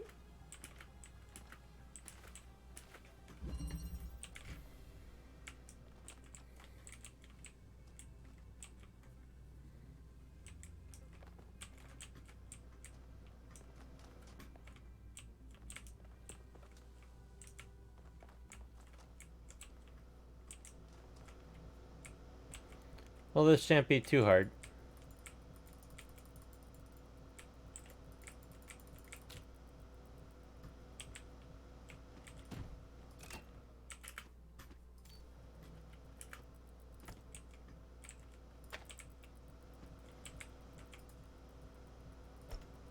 Wait.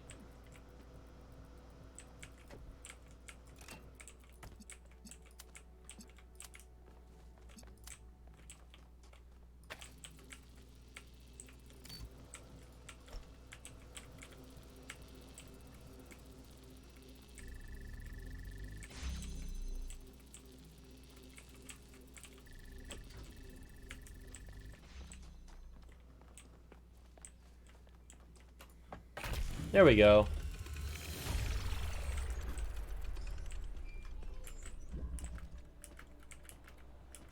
I'm not surprised that the founder chose you, 1K. You're very much like her. Inquisitive, intelligent, and dedicated. I wouldn't call myself intelligent. Intelligence by itself has little value unless it is ethically applied.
Sorry.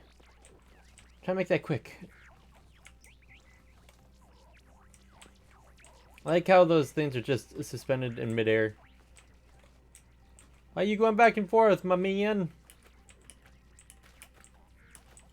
You're doing the hanky or hokey pokey. Hanky hokey? Pokey hanky? I don't know.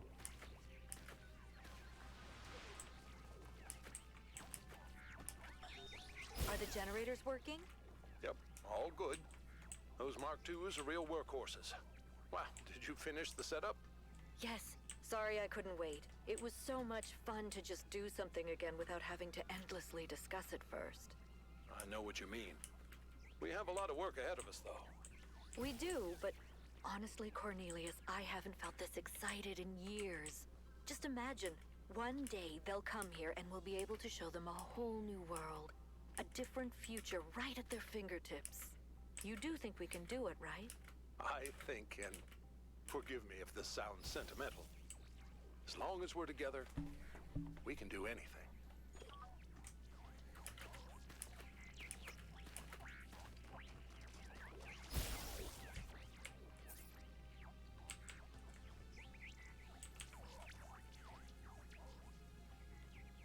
Come on.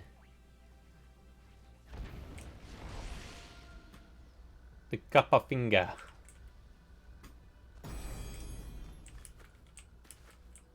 Great works have been accomplished by those who believed in humankind.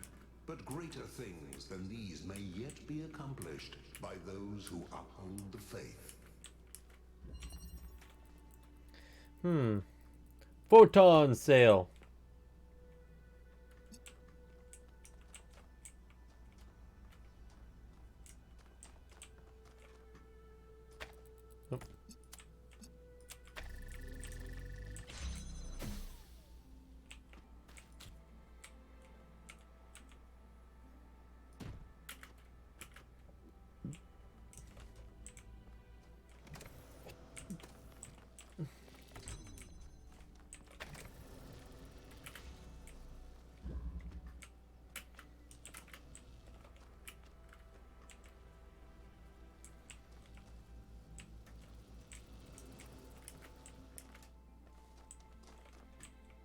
Nothing back here. Then why is it even there?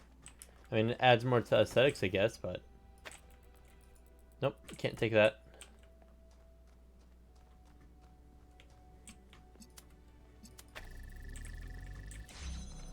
Oop.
Wait a second.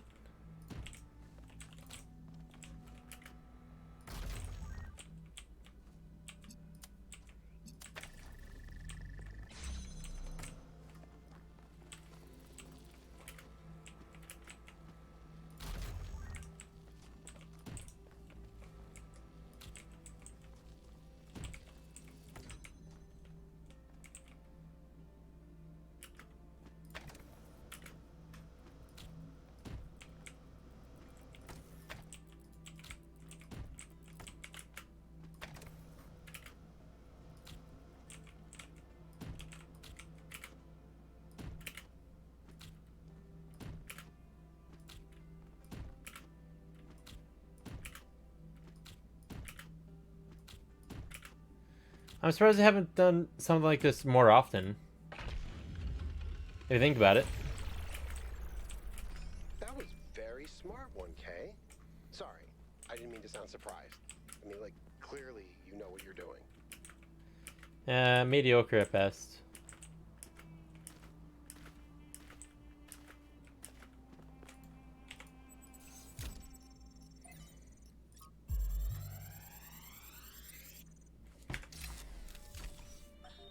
In my reports to you, I have often spoken about this island in terms that some might perceive as negative.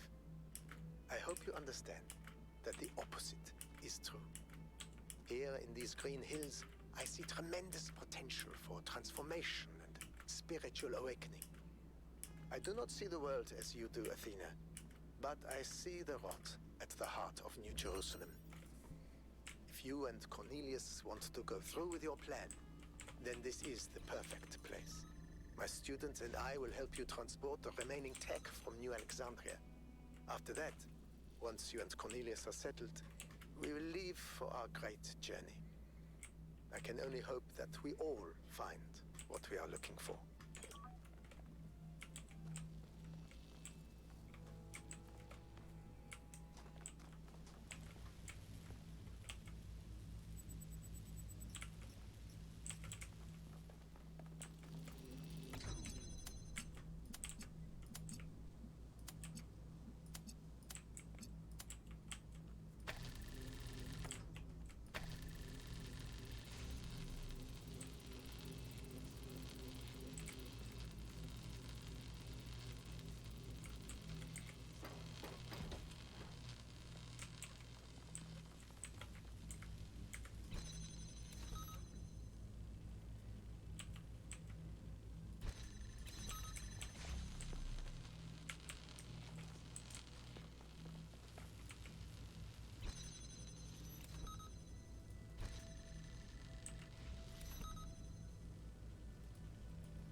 Okay, did it. Whew.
Hmm.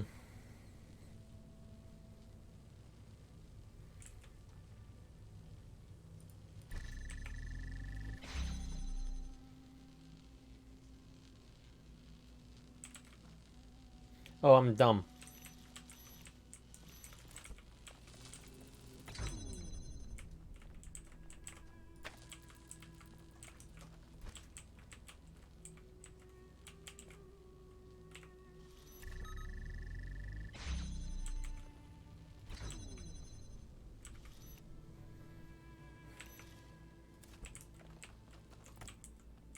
Just to start off.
Hmm.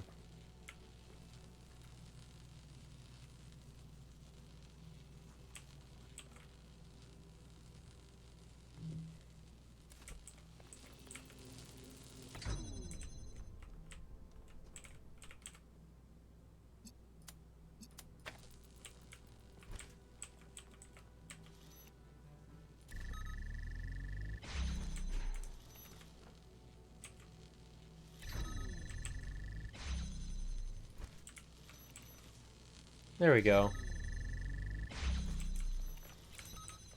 Took me a hot second, but I did it.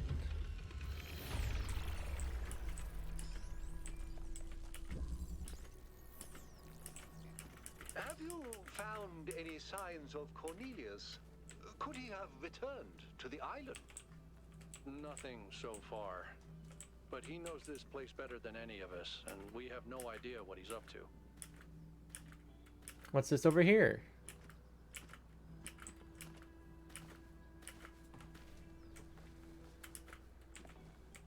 Chess.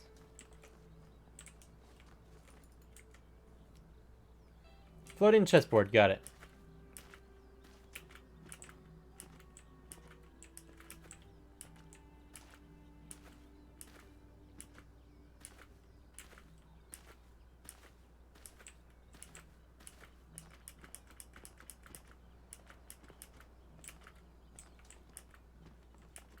Tis number 5.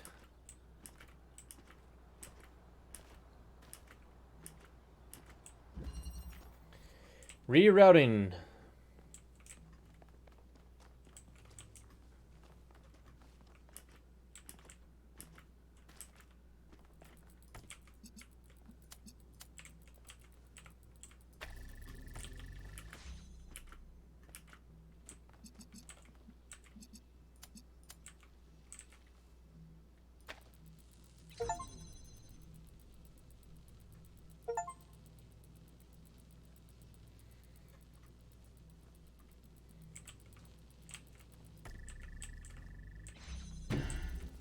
I didn't mean to leave.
Cool.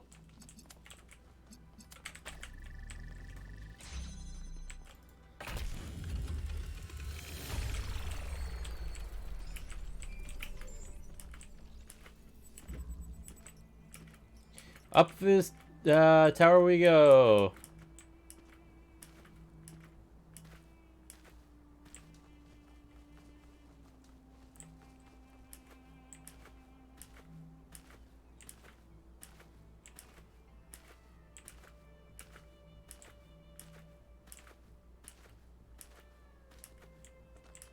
I know nothing about physics, but as far as I know, even that inner ring that is connected to the structure, I'm not sure would be able to actually keep suspended.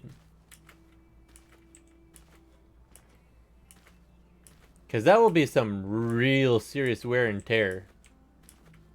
That's all I'm going to say.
There we go. I actually got to through this area kind of quickly. I'm definitely gonna wanna. Oop. Let's go in.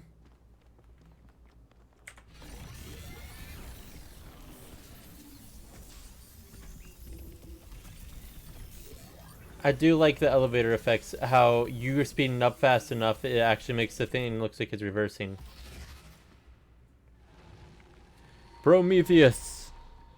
You have heard the myths of gods and titans. But as you approach the end of your journey, I will tell you the truth that all men fear. The truth that neither Pandora nor the Sphinx will face. There are no gods, son of man. There are no titans, no heroes to save you, no divine judge to weigh your soul against a feather. Nature has no will, and she is not your mother. There is only you, and the spark of the sublime that is your mind. As for myself, I never brought the flame to humankind as the stories tell. I only showed you where it was within yourselves. What is sublime? Almost have an element of truth. Probably somewhere in there. We're on nature's living force. It has a purpose and will. Must learn to wield the flame to illuminate the universe. So a lot of things. A lot of myths do tend to have a kernel of truth somewhere in them. But a lot of them are also just made up stuff. So, like a big story, like, oh hey, look, the story of Heracles being the son of Zeus. Well, to put it simply, there may have been a man named Heracles. By the way, Heracles is his original Greek name. Hercules is his Roman name.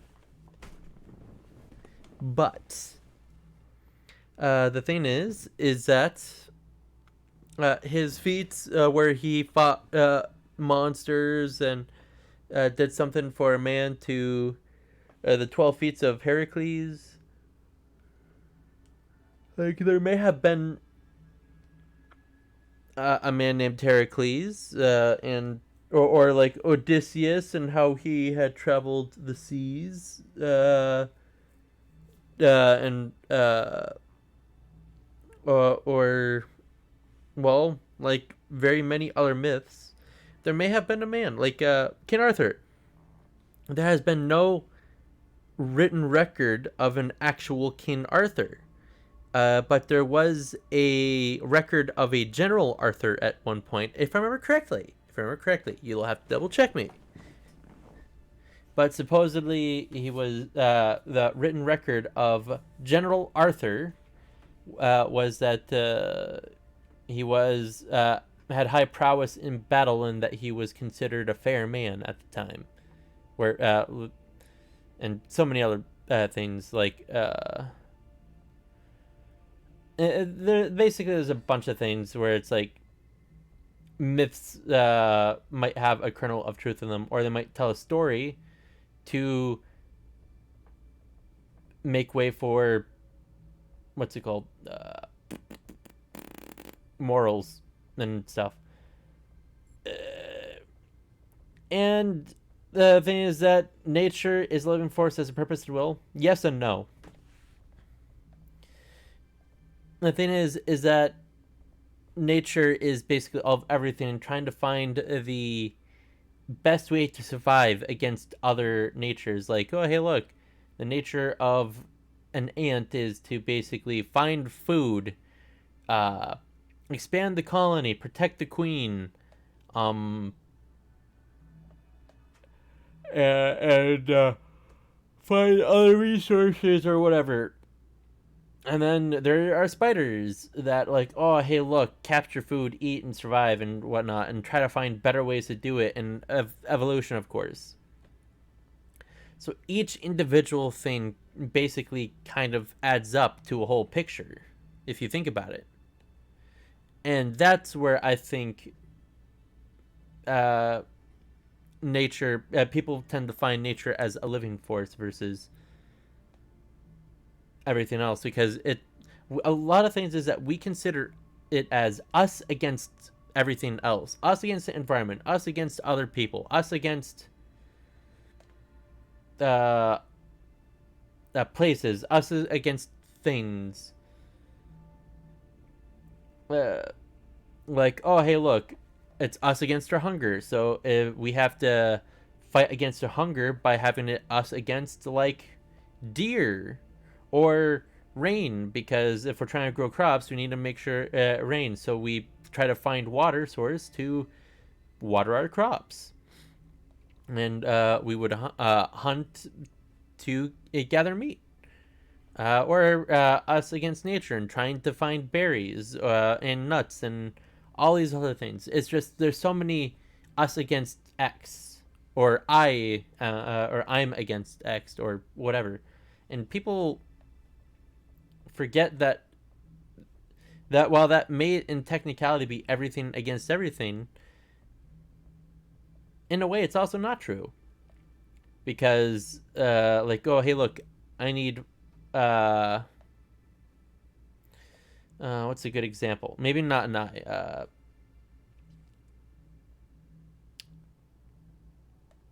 I'm brain farting on what it's called. What they're called. But it's like have you ever heard of something called symbiotic relationships, where one thing helps the other to exist, and it might be, and it's usually beneficial for both. Like, and then of course there are what's it called? My brain's starting to die on me. And then there's parasitic relationships, and then just kind of environmental relationships where they're just live in the same environment and don't really affect each other much. Like, oh, hey, look, moss and trees. Moss can grow on trees. Certain mosses can actually absorb water from trees and be parasitic, but other mosses or other things might just, be there and doesn't do much to hurt and doesn't do much to help. Like, you might have 10 oak trees. In certain technicalities, they're competing with each other for sunlight. But in other technicalities, as long as that oak tree can spread its seed and make more oak trees with other oak trees, does it really matter? Because it's like single versus single, single versus everything else, single thing versus environment, group against group against single, and it's just there's so many things where it's like it's just in the end everything is part of everything else in some way, shape, or form. Like, you might have an animal that can travel between the desert and the forest. That means that technically the forest and the desert have a link now, even if naturally they don't really have much to do with each other. Like, cacti and other plants evolved to live in extremely dry and harsh conditions of having almost no rain.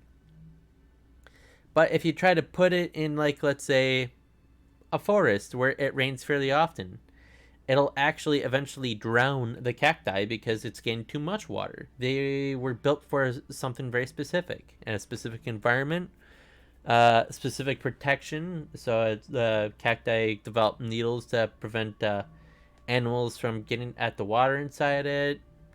It's just everything is part of everything else in some way, shape, or form. Even if it takes like 10 links. Everything is linked to each other. Maybe not necessarily directly, but yeah, it kind of is. Let's see. Purpose and will. Yeah, let's say this one. Let's learn to wield the flame to illuminate the universe. Yes, this is your duty. Your friend Byron understands this. Can you leave me to him? As you freed me, so I will help you free your friend. When you are within Olympus, follow my signs.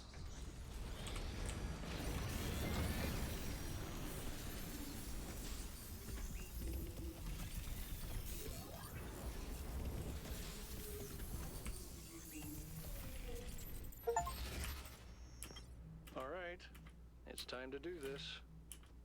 Let's go get Byron. Byron, I'm coming.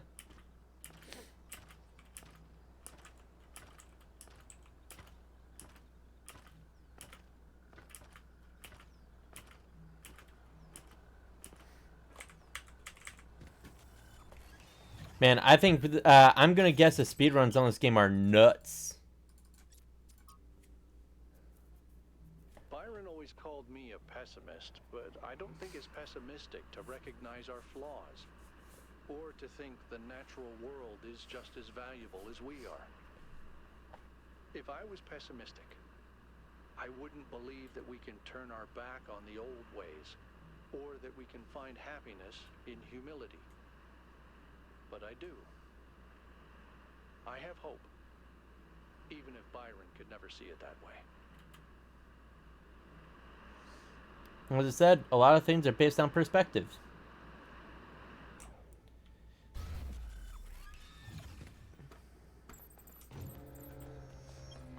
No idea where it's going. I'm not very bright. 'Tis night! All four sides of the megastructure. 1K, a word, please. There'll probably be more than one. The streaming. Your choice to share your revelation in the Somnodrome created quite a stir. Luckily, belief in the goal seems not to have entirely waned, but it is being challenged.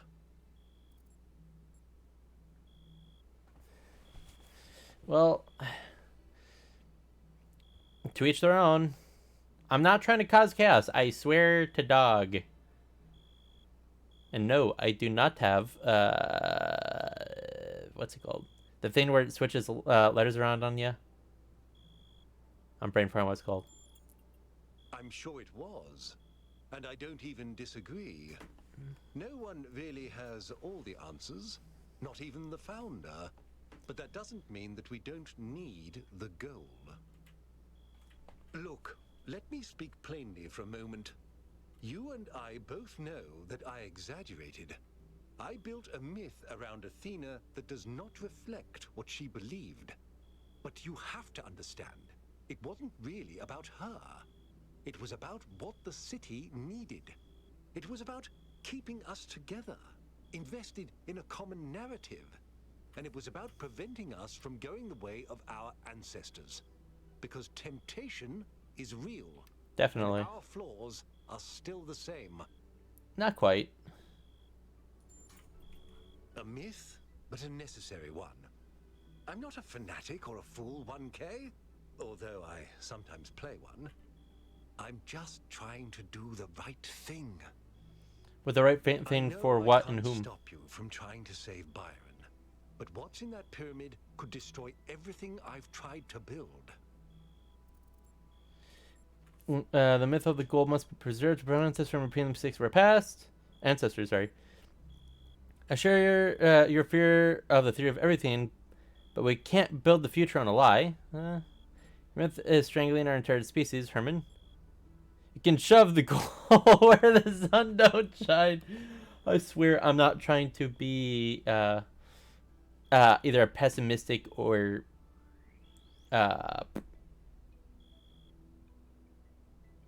what's it called? I'm brain from what's it called. I like to think of myself as an optimistic realist, or whatever you want to call it in actuality. But like the theory of everything is indeed frightening.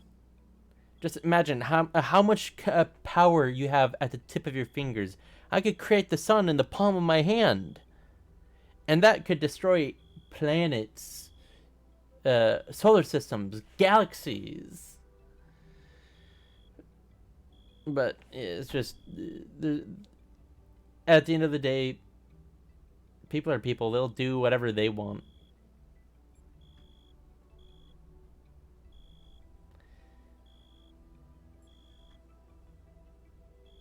I don't quite share the fear as much as he probably does, but at the same time, I do understand it. Like, but there's so much potential that it could be helpful or do, and won't let cause us to rely on natural resources of the dwindling natural resources of a planet that could possibly be dying if we overdo stuff. Because if you think about it, in actuality, we actually only have a finite amount of iron or copper or gold or silver or all these other metals and other things. Our planet only has so much that it holds. Now, it's a lot. It's a lot for us. But if you also think about it the other way, if you don't include our core, how much of our crust has iron? How much of our crust has the copper that we need to run a lot of our electronics? How much of the crust has all of the coal or plutonium or uranium or natural gases or oil or all this other stuff? It's so finite. It's a lot. It's a huge amount for us. But if you think about like the pure mass of the world, what? Like 2% of the world's mass or something like that is water. 2%. There's a lot of water on planet Earth. But and the oceans are vast and large. But just think about it like this. Water is actually one of the least dense things we have on our planet. Because most soil, rocks, sand, like minerals, metals, almost everything is denser than water that we have on the planet. But that doesn't necessarily mean that water is light either.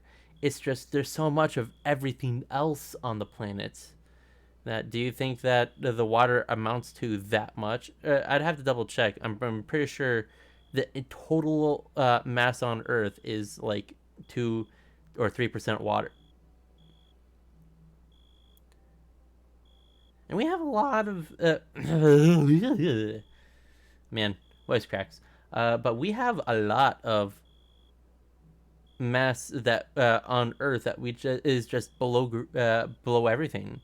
It's below the oceans. It's below our feet. It's below the mountains. It's just there's so much that's under, and yet at the same time we only have so much of it. Oh well. I'm just gonna That's pick that what one. you said to Pandora, isn't it? The truth is the only foundation a future can be built upon. Maybe you're right. I don't know. Anyway, I've done what I could. You do as you must. Good luck. Coolio. Let's go. You're coming along this time? Yep. Well, what about protocol? Screw protocol. It's Byron.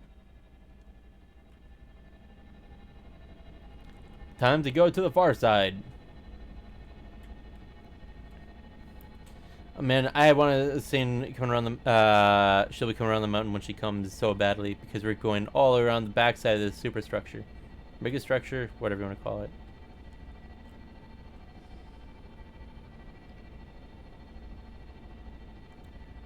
But you also have to think about it. Like, the vast majority of the structure is probably underground.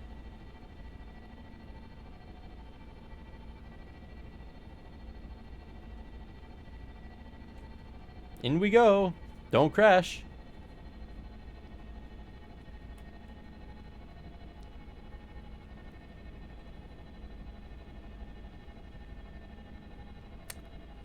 This isn't disconcerting at all.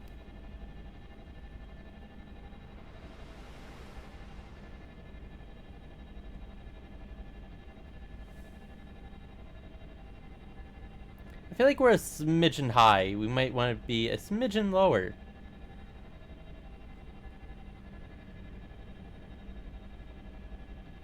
Ah, yes. A tree. The specimen.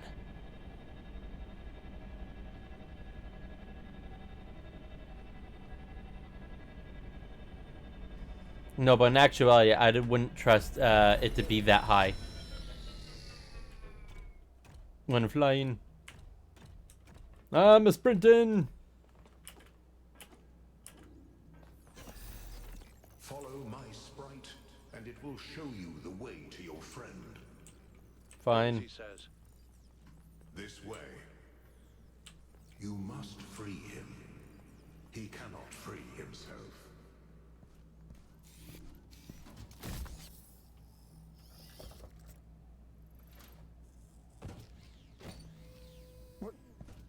What's happening? 1K? I'm out. Oh, my friend, the things that I saw, the power of this machine. The depth of her grief. Come on, follow me. I have to show you something. I could have just run to him myself. All of this was deliberate. Athena testing us to see if we're worthy of her invention. I wanted to believe that she had a plan. No. In my own way, I mythologized her as much as everyone else. I never thought she might feel confused, lonely, uncertain. And what's the most human thing to do when you feel lost and sad and you have no idea what to do next? Do your own thing. You take a nap. Here, listen. If I give them the machine, if I convince them of its power, we could finally build the world Alexandra imagined. The world Miranda deserved. No, the world we all deserve, even the worst of us. We could take stewardship of this planet. We could explore the stars. We could give meaning to the universe. If you embrace the knowledge of the flame, you can bring light into the darkness. But what if they make the same mistakes again? What if selfishness and stupidity win out again? What if they take my machine and turn it into a weapon? What if they act like children and burn the planet? The secrets of the flame are not for ordinary mortals to know. You cannot overcome your sinful nature. Do you see what's happening? It's her. It's all her. Everything we're seeing is Athena. Her every hope, her every fear, all of her memories and contradictions brought to life by the machine. A dream given form expressed in the language of her childhood. A world of puzzles and towers. No, what can I do? How do I make this decision? There has to be an answer. There has to be a way of making sure it's the right choice. It can't just be a leap of faith. There are no answers, creature of clay. Every question leads to another. She's not waiting for us to prove ourselves before she helps us. She needs us to help her. We have to wake her up. Whoops. The system is still stabilizing. Maybe we'd better get out. Come on.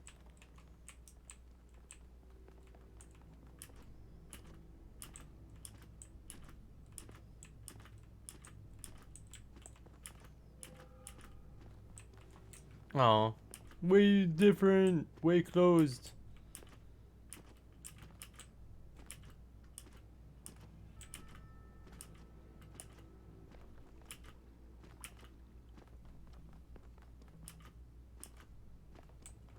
Anything? No, Sag.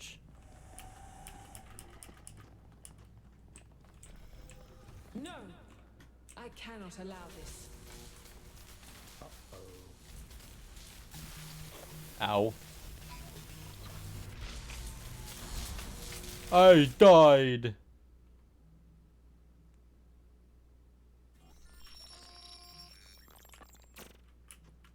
You have suffered a grievous injury, my child. But do not lose faith. Your companions have not forgotten you. And it is through the bonds that you have forged that you will be saved. Elohim.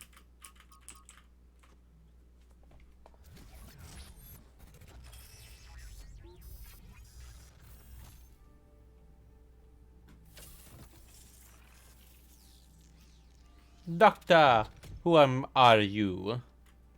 Welcome back to the land of the living. For a while there, I thought we might have to reset you. We think you and Byron got hit by some kind of energy discharge. Knocked both of you out. Alcatraz, Melville, and Yakut went looking for you, but you were hard to find. And even harder to fix. It's been several weeks. He's fine, don't worry.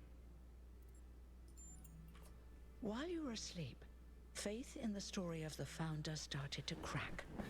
Mayor Herman Nubis stepped down, and there was an election. Jeremy ran on maintaining the ideals of the goal, but with less emphasis on the mythology of the Founder. Byron ran against him, but he failed. Jeremy is mayor now. The question is, what do you plan to do now? And what about the theory of everything?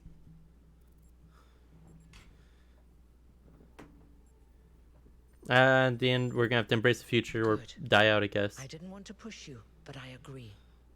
Like you said, the alternative would mean giving up who I am, and I shouldn't have to do that. Baron's waiting for you outside, by the way. We're all in this together, 1K. One way or another.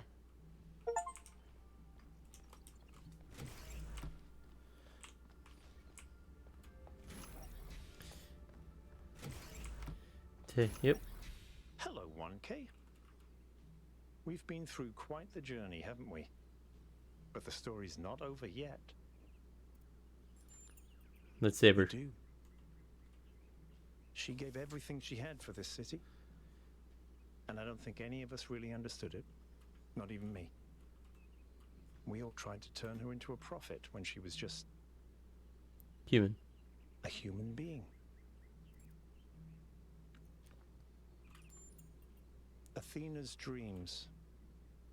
A recursive loop of hopes and fears. And my own foolishness. For thinking I had been abandoned. When I had been given a chance to grow up. To stand for my own ideas. Let's go. Jeremy isn't terribly interested in us looking for Athena, especially since he's trying to get away from the whole idea of the Founder. But there's still a lot of respect for the First Companions, so I leaned on that and got us a VTOL.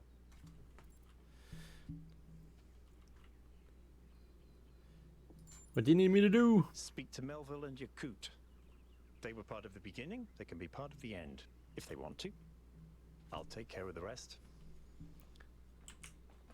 Cool.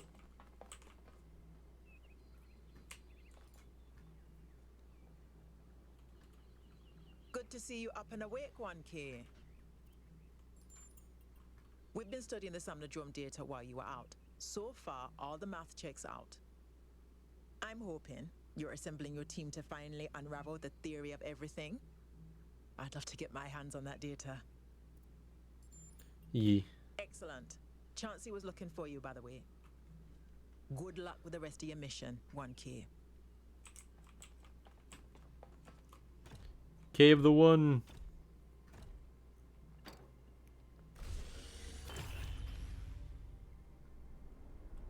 You're going back, aren't you? We are. We can't leave Athena trapped. But you're not going to shut the machine down, are you? No. Then let me just say this, okay? I understand what you believe in. I really do. I've always respected your vision of the future, Byron. It's beautiful. It's moving. But just consider that maybe there is another way. There usually is. A way that is more humble and maybe less exciting, but no less beautiful. Just consider that maybe that machine doesn't have any answers for us. None that really matter. We don't need a theory of everything to be happy. True. It was never just about happiness, Hal. But thank you for your honesty.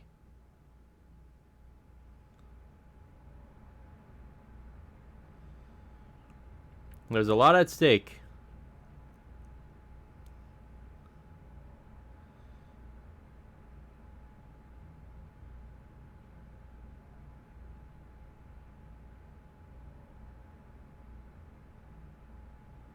Man, too bad that the inner monologue didn't really do much more throughout this story. All right, I'll see you at the VTOL. No. Oh well. Josephus. I like what Jeremy's doing. Attention all citizens.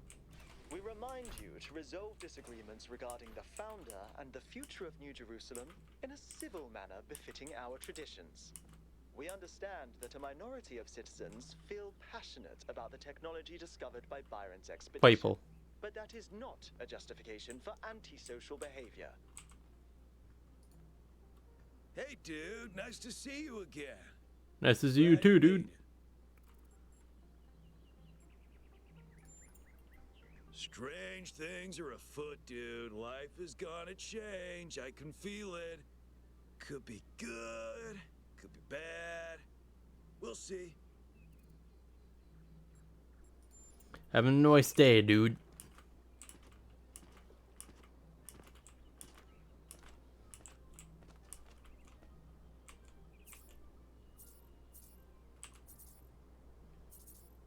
Milton's Rest.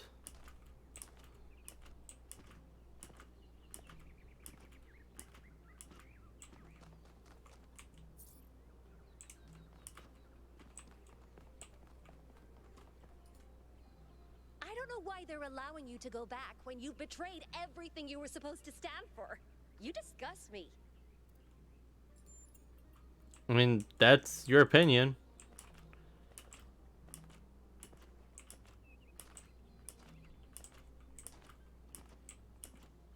Alexandra Drennan.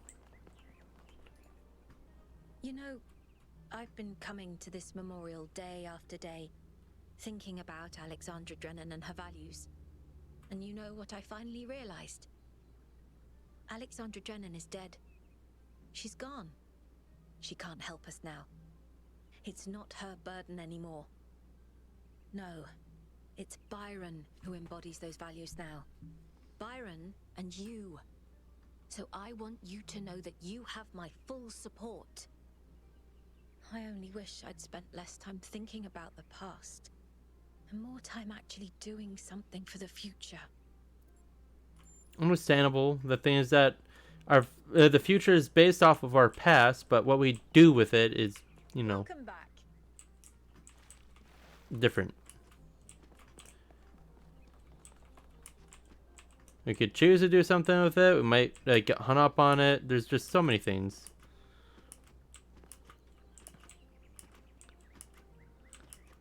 Some people get stuck in the past.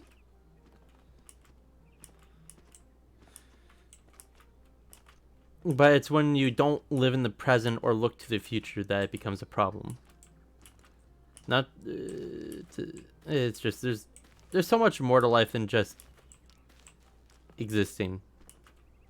At least that's how I feel.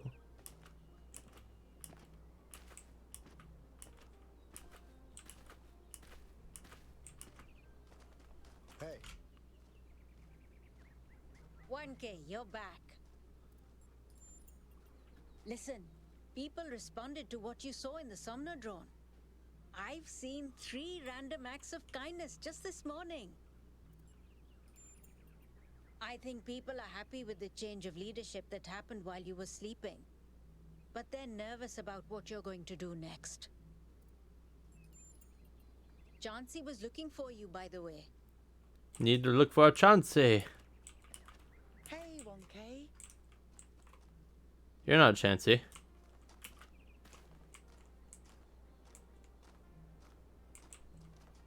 See? It was Athena who sent Prometheus. And they found Byron alive. Just like I said. Well, if you're so clever, what's next? Honestly, I have no idea.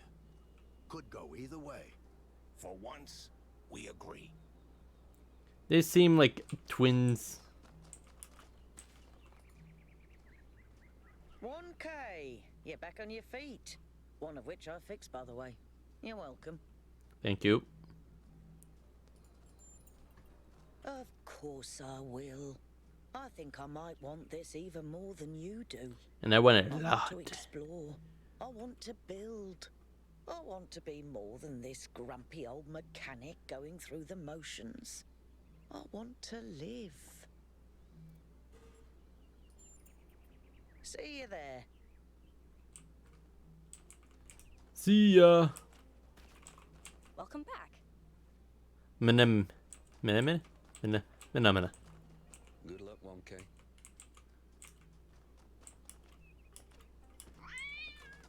Oh, Sag, I want the pet. Welcome back, 1K. Thank you for saving Byron. I would have missed that old fool. How are things in New Jerusalem these days? We're shutting the exhibition down early to conserve power. To me, that's perverse.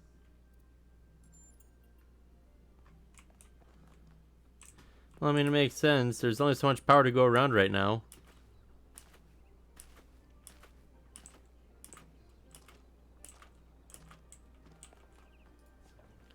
I'm really glad you made it, 1K. For a while, I really thought even Neath couldn't fix you. Yes, I thought about it a lot, but we need the theory of everything. We can't keep hiding from the future. We have to have a little faith, not in technology, but in people, in ourselves. All right, I'll get ready.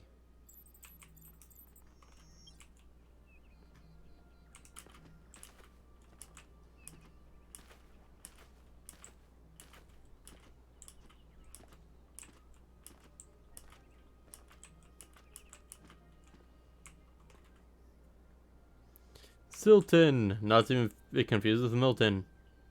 I'm glad to see you made it, 1K. You told me to listen to Helga to pursue what makes me happy, and I figured out that what makes me happy is what I used to do, making prefab walls. Unfortunately, that doesn't look like it's going to be happening anytime soon. Well, I'm glad you found what you wanted to do with your life, man. Even if it's not going to happen for a while.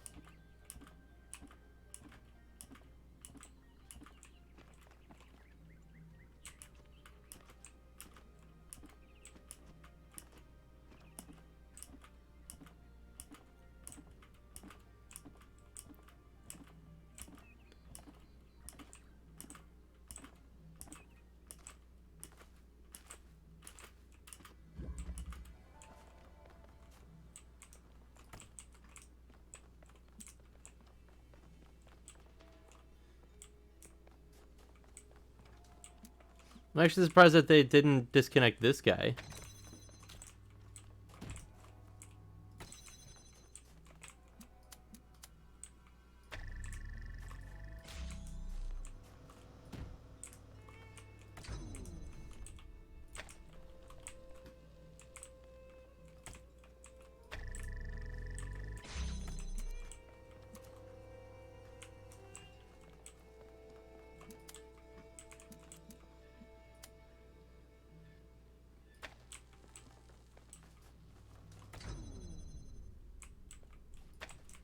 One second.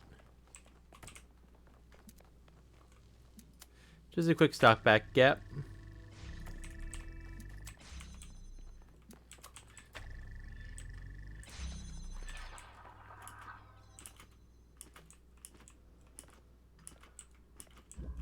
Thought I'd just do that for real quick for no apparent reason.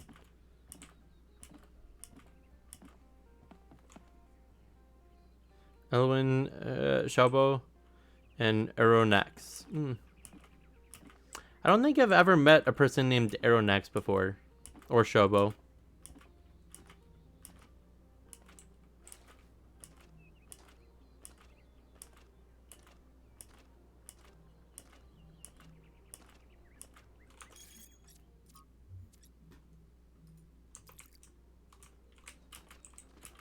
Good luck. Man, I'm gonna seem like a crackhead with how much I'm just yumping around. Hey, dude. Honestly, dude, I don't have a clue. I don't really understand all this philosophical stuff.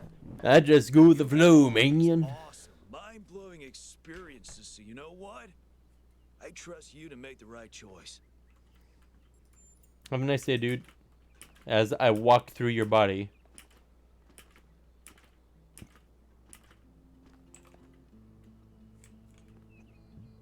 Good to see you, 1K. Yeah, he's playing acoustic. Nice.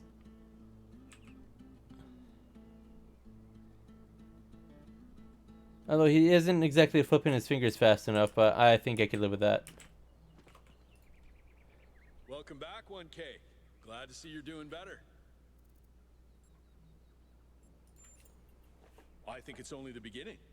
Athena hasn't even scratched the surface of what you could do with it. And that's fine, she's just one person. The really interesting stuff is going to start happening when you give this power to the people.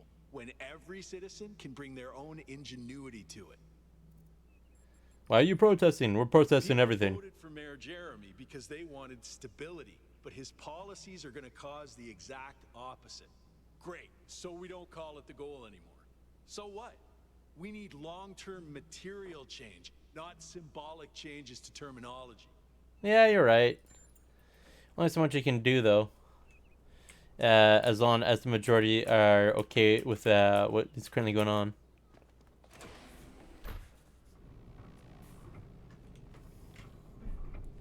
Or, you know, just decide to be, what's it called? Sedimentary, something like that. The elevator's out again. Can someone from engineering please fix that right away? Thank you.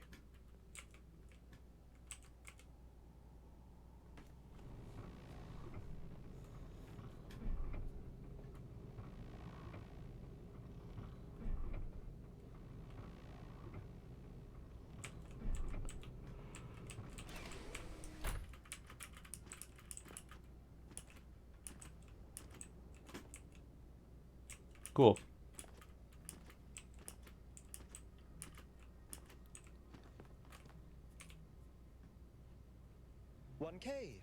Welcome back. With my new duties as mayor, I'm afraid I have even less time to chat than I did before. I hope you'll bring this expedition to a responsible conclusion. I'll do my best. I'm sure you'll put the needs of New Jerusalem before any personal desires. Goodbye, 1K.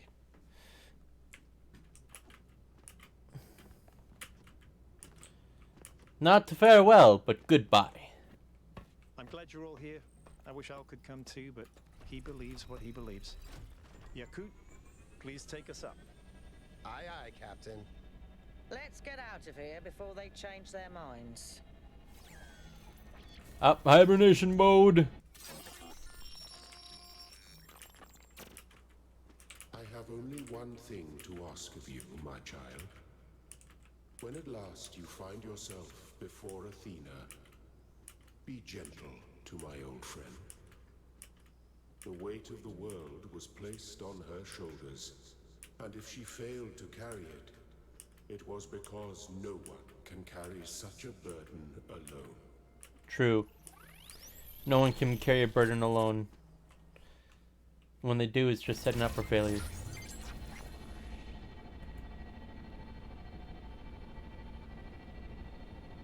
It would have been kind of cool if there was a montage of me having to resolve the puzzles. Or new puzzles, or whatever. If you want to explore, make sure we didn't miss anything out there, go ahead. When you're ready, let us know, and we'll head into the megastructure.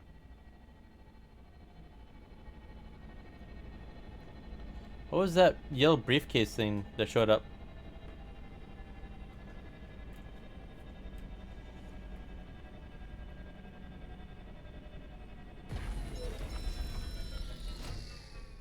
Oh, it's a gate.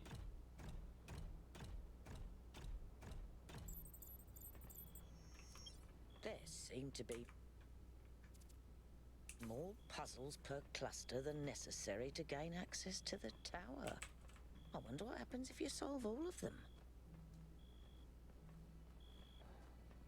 One second, I want to look something up.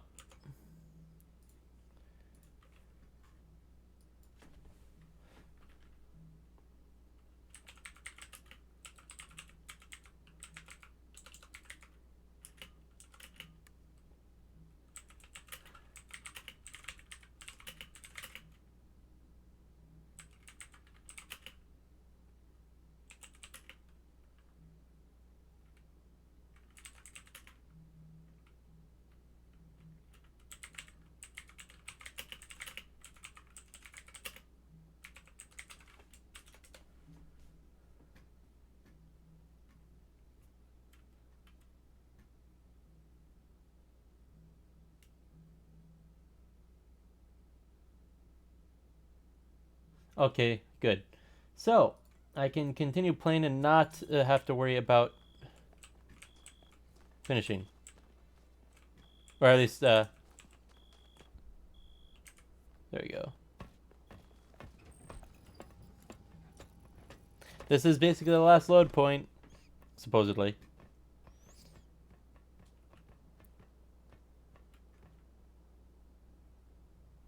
All right, my friends, this is it. We've come a long way to No, which way are we going to go there's in? a little bit further still to go. It's time to save Athena and reclaim the future.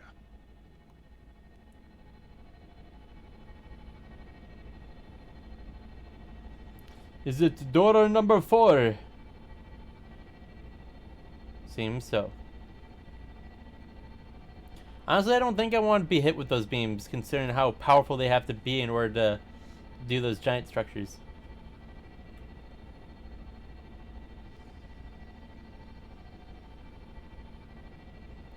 Because those things are giant compared to the normal puzzles we face.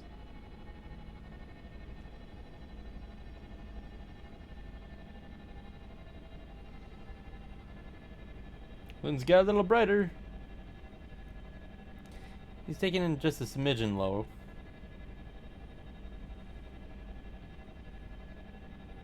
I like how there's just a giant pyramid inside the pyramid. And I see all of those statue men are gone. No, sorry, there they are. We should be almost at the other side of the pyramid by now, unless we went down quite a bit.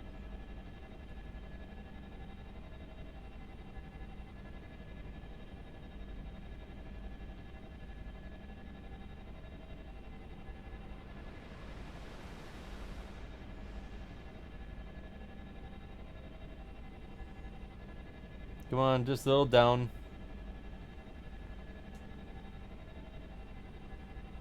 It just feels like we're so high up, like we're about to hit those supports.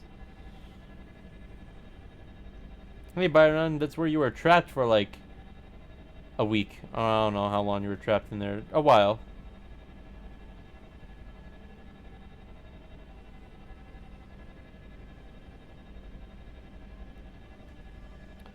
Yes, we're gonna be hit by the tram line or whatever. Hey look, it's the core of the earth.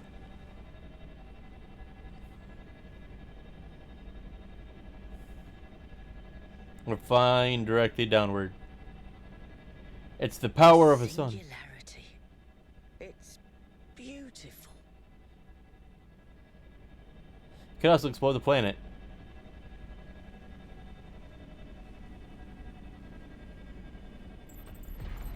It's up to you now, 1K.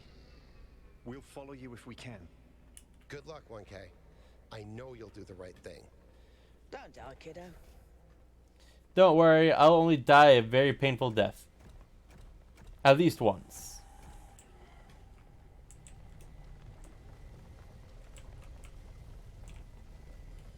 I almost feel like I could jump into it and it would suck me in through gravity.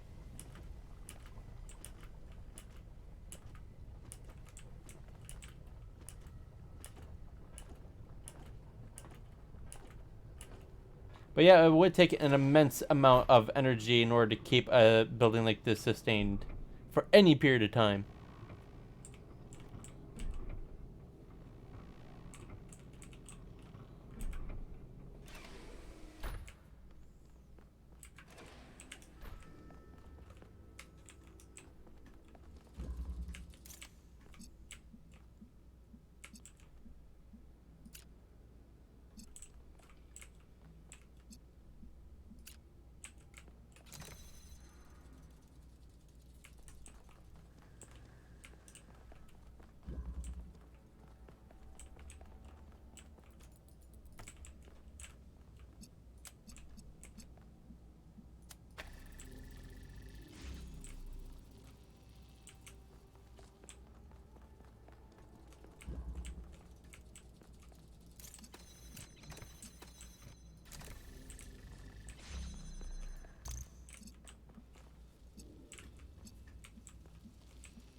Puzzle 1, done.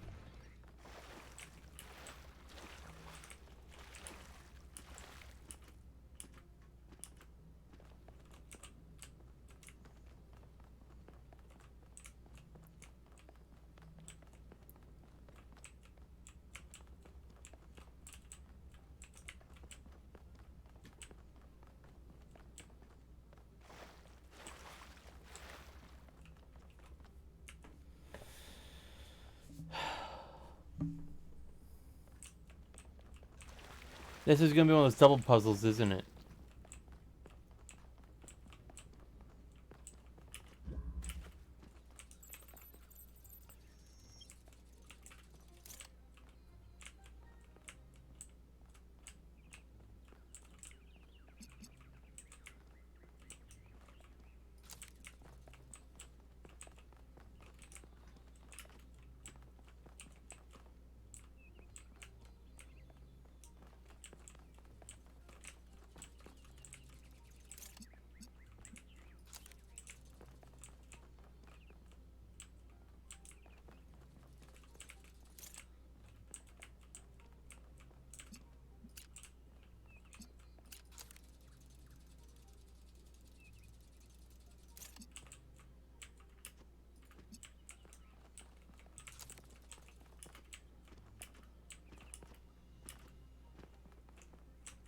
Someone tells me I have to go from the other version first.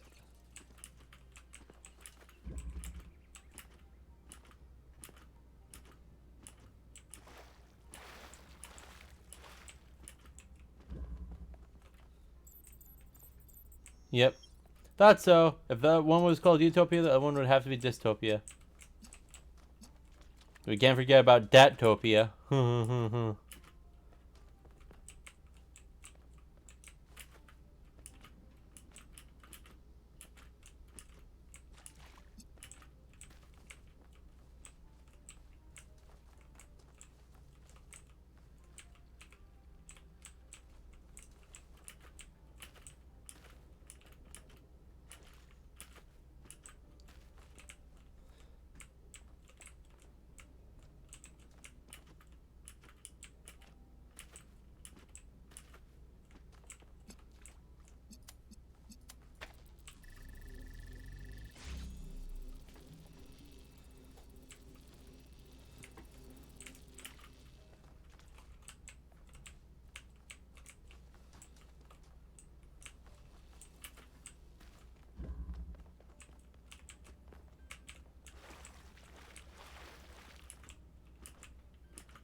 Yep, I knew it. These puzzles affect each other.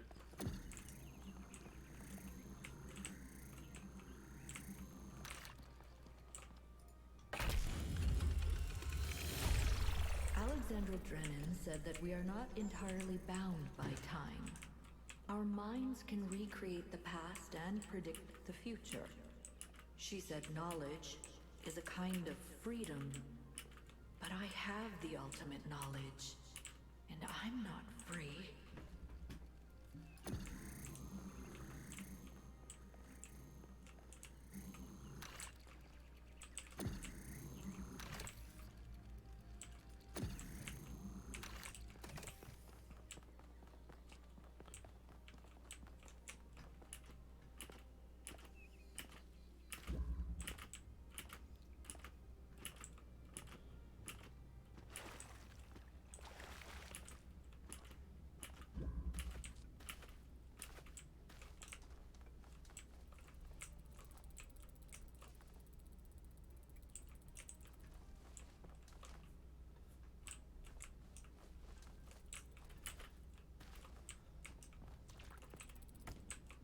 Okay. So now I have to go to the other side and make that red. Got it.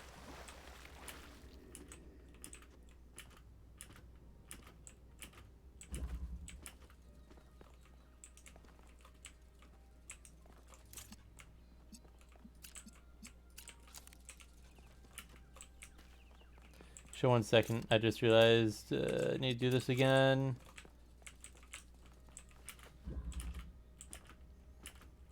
I do like the back and forth.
I can calculate the future of this planet.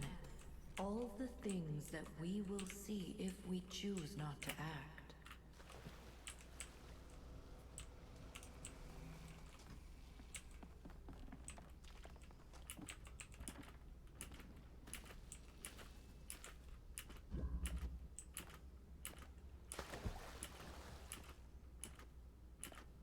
Must be tracking so much dirt back to Utopia.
Okay, let's see.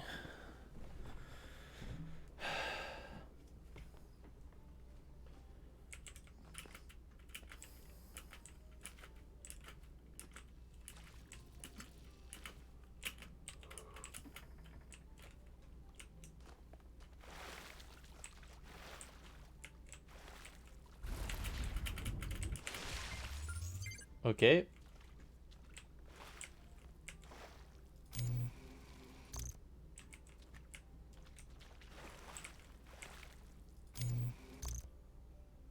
Oh.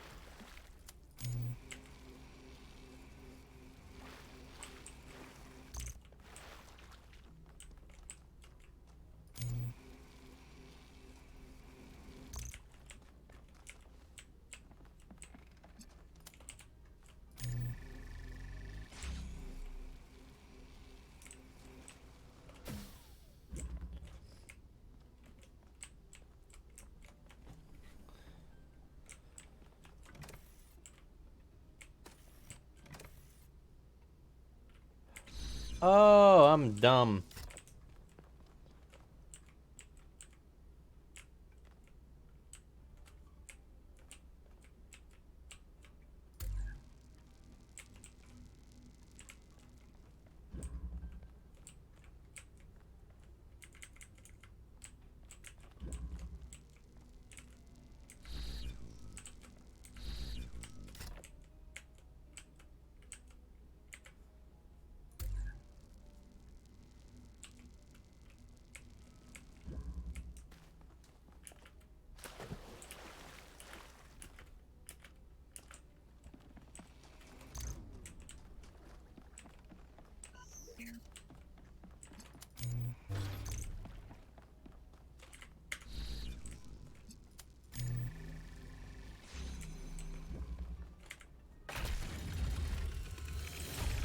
The continents will move, the mountains will fade away, even the stars will change. The days will grow longer as the rotation of the Earth slows.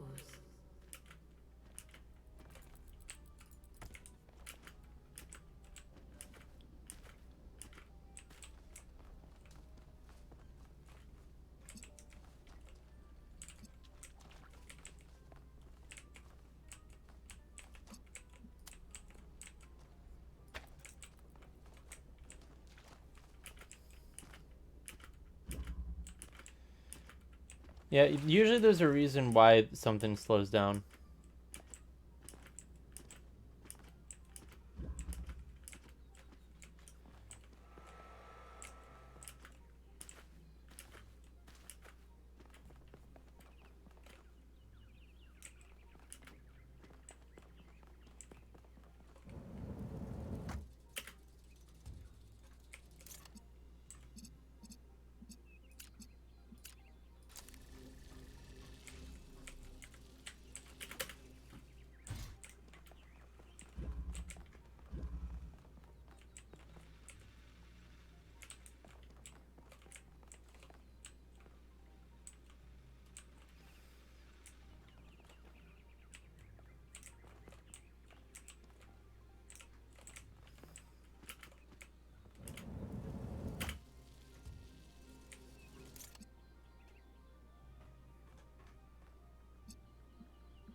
There will be volcanoes and asteroids, earthquakes and floods.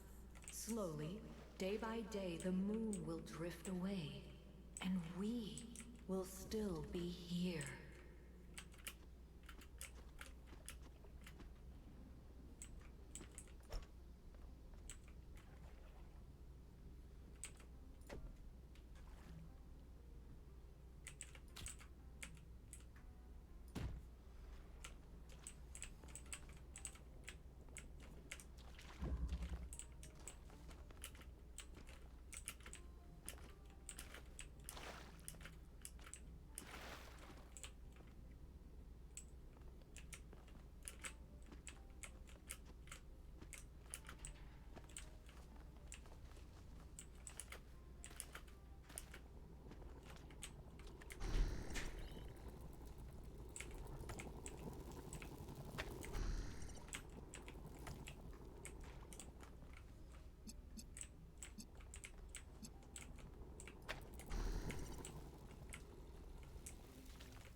Do do do.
Well, it's an interesting way that I did it, but I guess if it works. Until every species has gone extinct or been replaced.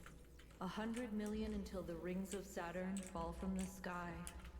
500 million until the sun starts getting brighter and everything on Earth starts dying.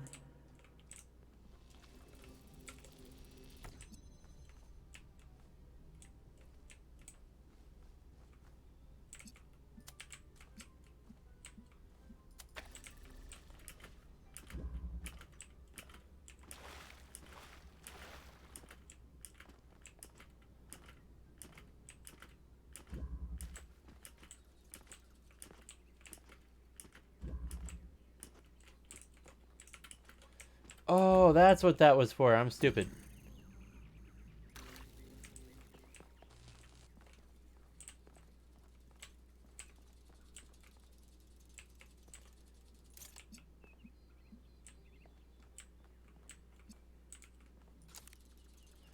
Okay.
Wait, I think I need blue here.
I shouldn't have brought that one in. I don't know why I did that.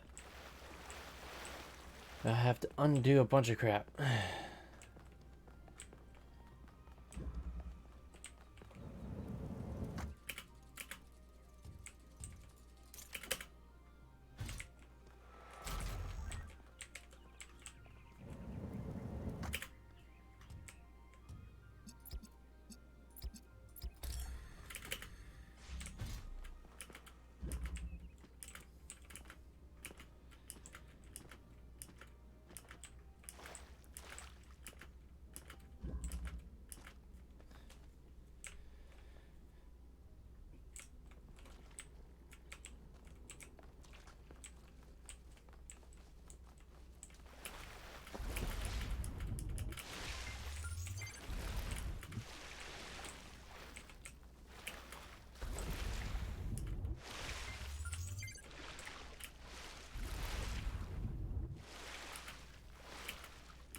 Well, we have to do this. Hopefully it doesn't reset everything, because if it does, that would really suck.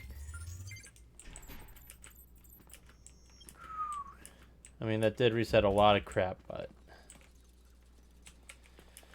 Well...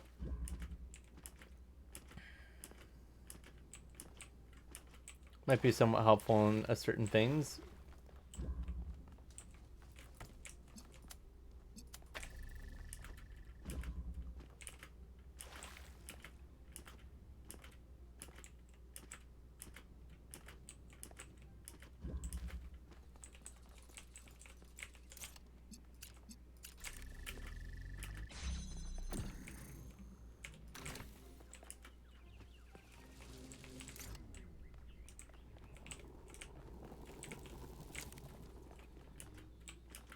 Don't know why I didn't do that right away, but whatever. Nope.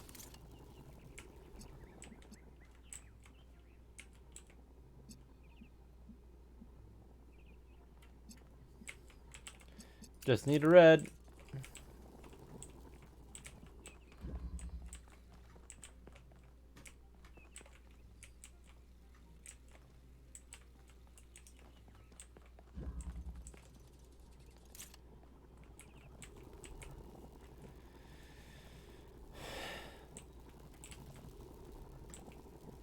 You know what?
Nope, didn't work well.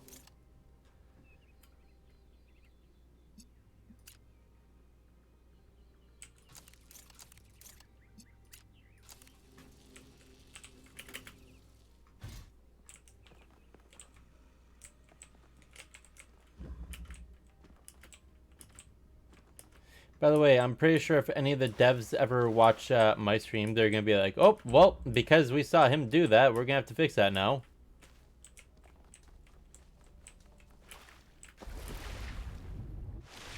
Almost. Almost. Almost. Come on. Do it again. Hey, Aaron, how you doing? What did you break? Oh, you know, nothing. Just the Utopia Dystopia puzzle. Come on. I did this before. I can do it again. Come on. Almost had it. It's like super fine. There we go.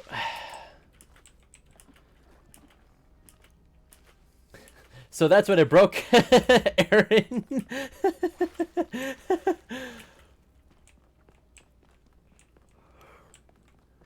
I figured out the way to cheat myself backwards.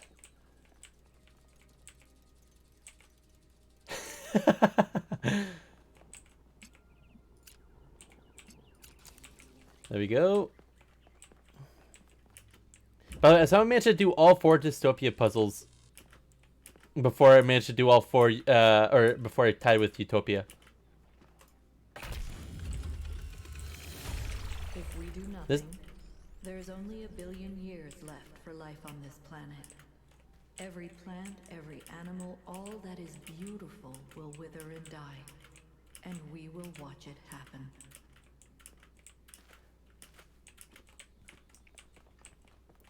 Only 1 billion years? Yes, sadly. A mere 1 billion years. Okay, let's see. So just need to make that red. That's coming out red, so all I have to do is go up here. Where is it? I'm brain farting which direction. There we go. Well, that's the right way.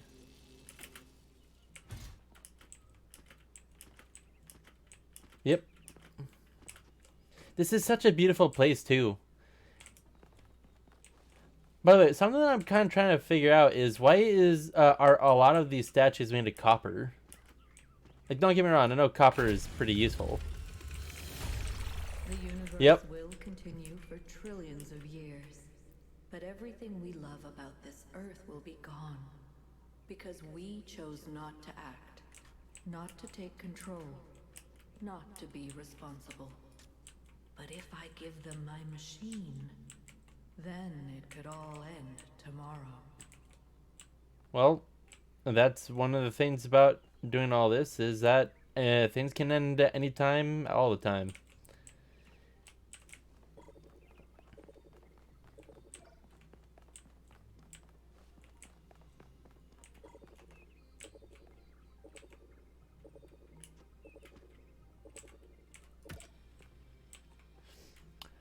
I might make some people sad about what I'm about to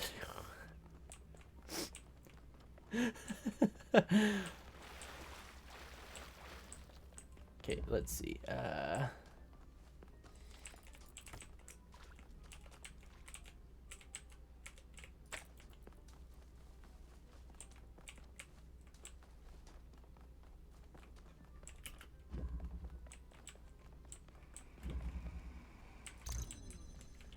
Okay, so I have to make this blue, I think. No, or maybe I have to keep that. I don't have to keep that red. I can cheese my way back.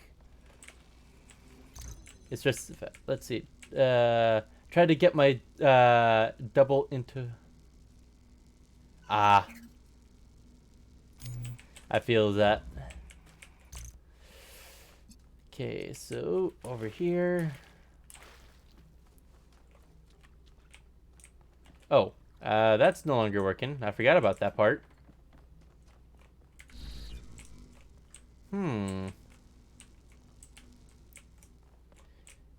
Did I just make myself stuck?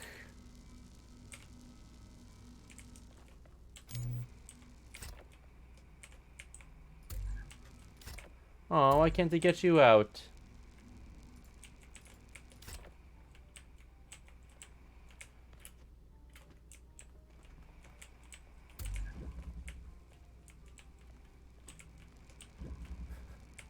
I know it's well. The thing is, if you think about it, I could just turn this sideways and just roll it out.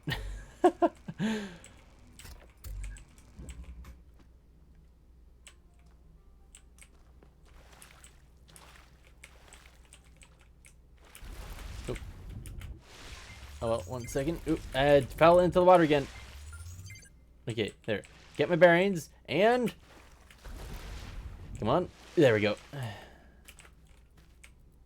So I need the blue. Okay, at the very least, I can bring that back out to make it blue. This will take a hot second.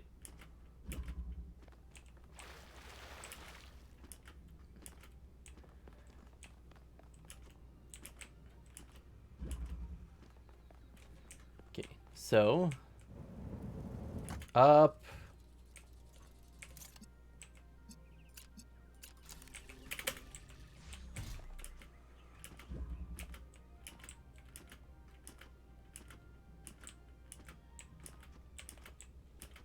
Okay, so I did find my way around this little debacle.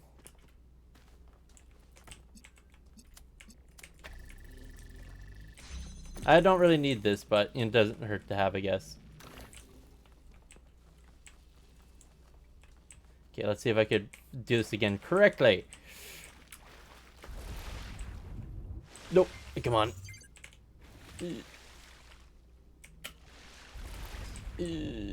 Oh, almost. Okay,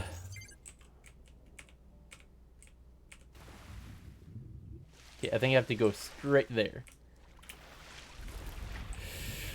Almost. Nope. There we go.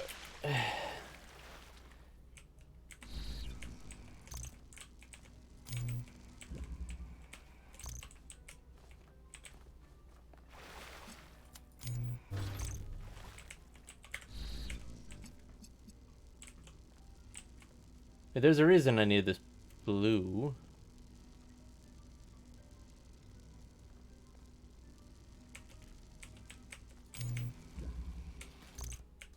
Wasn't there?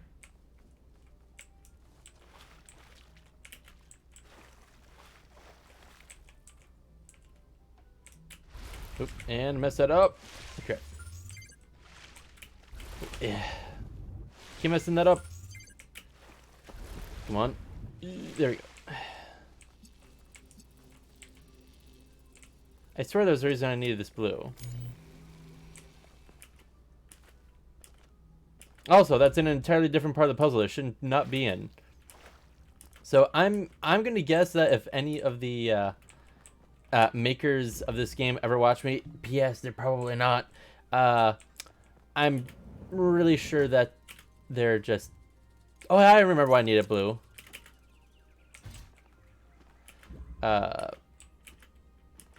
They might add a couple more fixes literally because of me.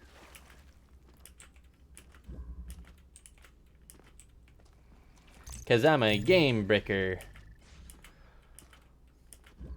So I'm trying to come up with ideas you don't actually need, but it would be fun to try. It's always the unnecessary ones that make it that much more fun.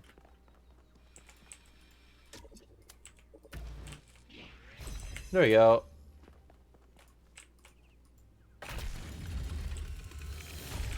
I can calculate the future of the planet, the death of the sun, the migration of the stars.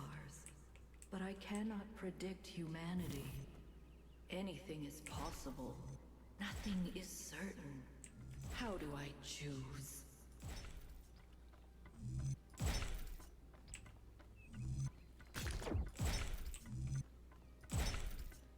I'll definitely say this is by far the easiest tetrahedron puzzle I've ever solved. Do not falter now. faith in yourself and the work of generations. Facts. But I like how Utopia looks and Dystopia look exactly like the main tower that we are a part of.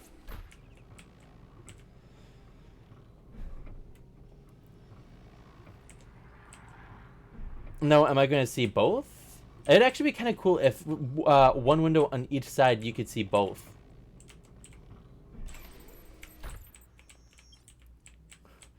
That's going to give someone motion sickness we're watching this, because it shows the top of the tower from the outside. Actually, this would be kind of an interesting Easter egg right here for the first Talos principle, but I'm not sure if it is or not. Hey, you take a right instead of a left.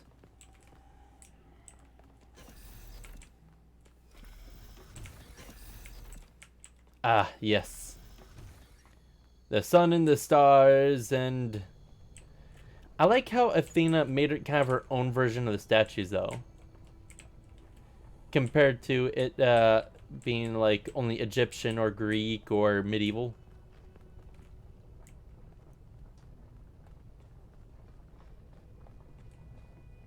Athena. Number 1. Numero uno.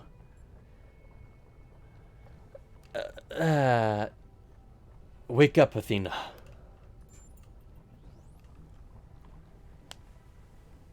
You were in my dream. But in my dream you were me. And I was Elohim. I made trials for you, but then I was afraid you'd overcome them. Thank you. I'm awake now, but I'm still caught in my loop. Like that robot from that old poem. I don't know what to do. I've thought about it over and over and over, but I still don't have an answer. But you've seen what I've seen. You've been in my dreams and in my nightmares.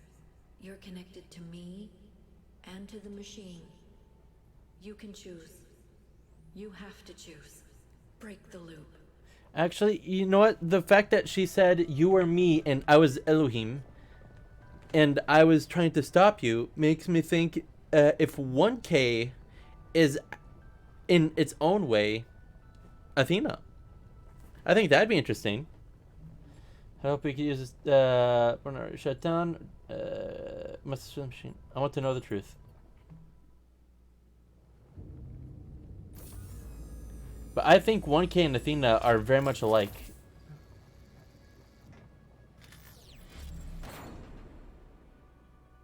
Epilogue.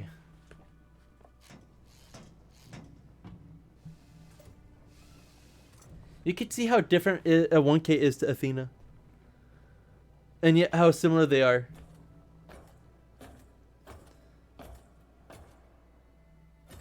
It is. Alexandra Drennan carried her burden as far as she could. I took it from her thinking I could carry it forever. No one can carry it forever. One can. Not alone. Yep. So in the end, 1K made the choice I couldn't make. He took a leap of faith. Looks like I might become one of the machine.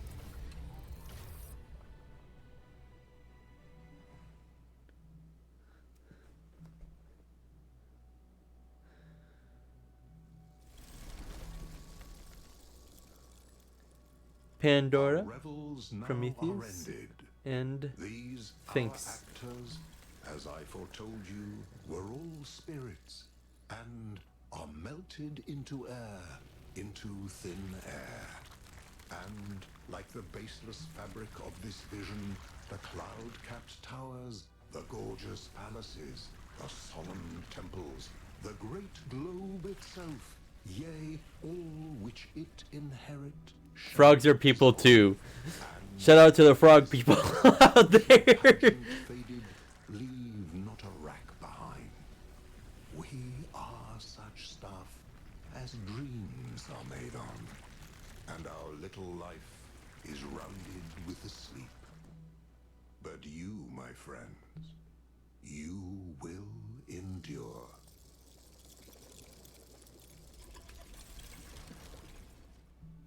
Endure it we shall.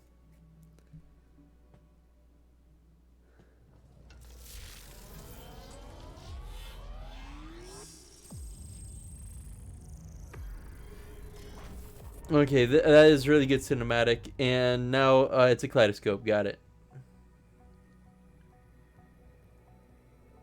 I like the eyes, and like all the mosaic and other stuff. Although I will say this might need an epilepsy warning for some people because of all the flashing colors and everything.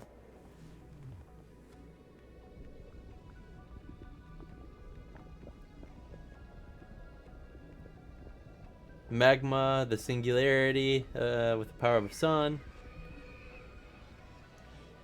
The galaxy.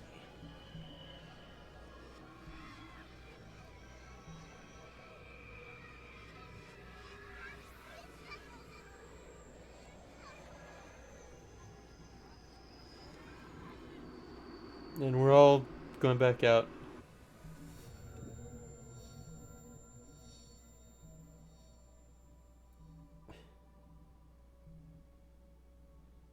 Come, my friends. 'Tis not too late to seek a newer world.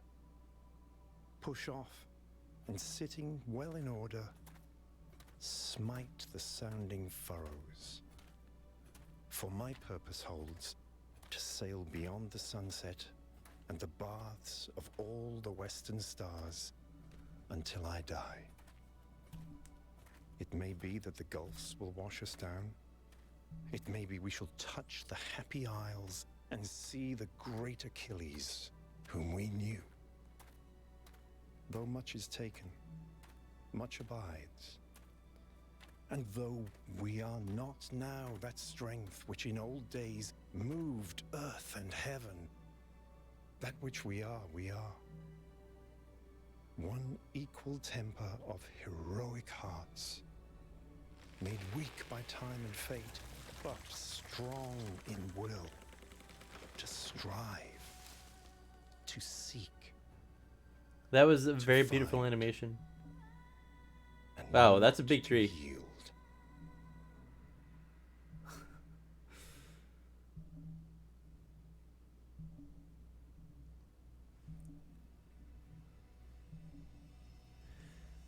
Yep.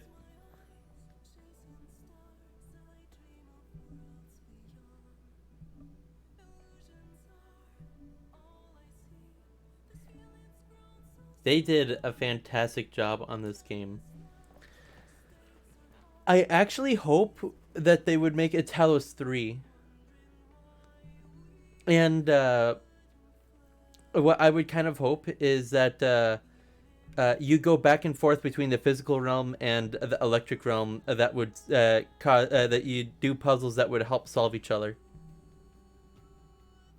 Although I bet you they're gonna want to take a long break after this game. And I will say this, I haven't seen any speedruns of the game because I want to at least finish the main part of the game. And I am going to go back to do all the extra doors and I only missed like 3 doors because I wanted to finish the game or the main story tonight. Yep, I am very excited for the DLC. Yeah, I will say this though, that I wasn't exactly talking to the people in the forums very often. Byron didn't win the election, and there are several things that I definitely could change that would change the ending a bit. But in a way, I enjoyed your ending a lot. I think this ending was alright too. But I will definitely say that seeing every ending is something I'm going to have to do.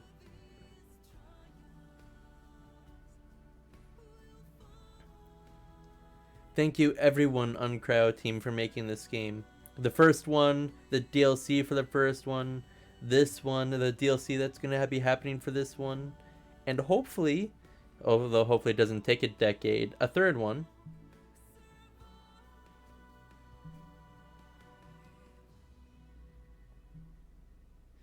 It very much is.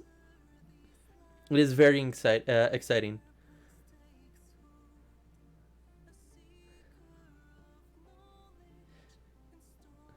Although I will say this, I also do hope that they take their time to rest up and come up with new ideas, because making puzzles like these are hard if you really think about it. Craven playing this one again? Oh, absolutely. But yeah, I'm definitely gonna have to say, making puzzle games is probably one of the hardest types of games to make, I feel.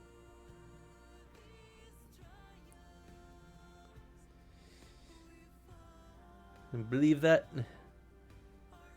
Yeah. Because the things that, with all the mechanics, by the way, I don't remember if you were there, Aaron, but in the first Talos Principle, I actually cheesed my way to get some of the hidden stars. Because I couldn't figure out for the life of me how to get them, so that'll be interesting to...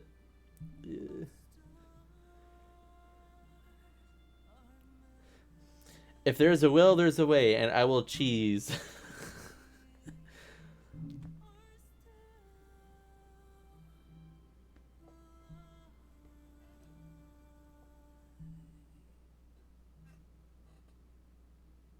Oh, by the way, Aaron, did you see the movie theater in the cliffside?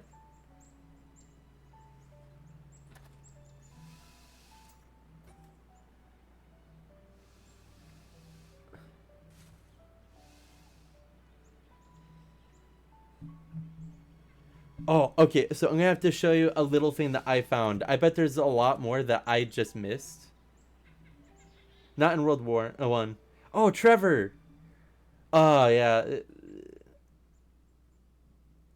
It was in the last, the second to last, or the last mission. 1 second. I'll show you real quick.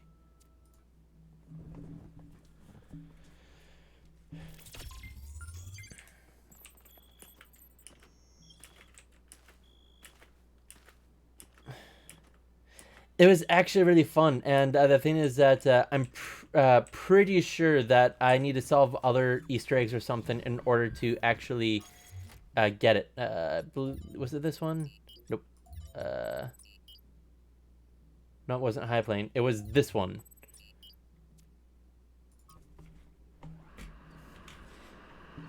And I found this Easter egg by myself, on accident, when I was trying to get a Prometheus flame. Might take a hot second to get there. Oh, I missed a lot of Easter eggs too. I bet I missed... If there's a minimum of 1 per level, I've missed every one except for this one. It's actually right up there. I'll definitely say this is one of the most interesting worlds too.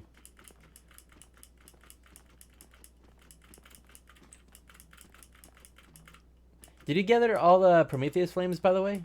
I think I'm missing 1 or 2.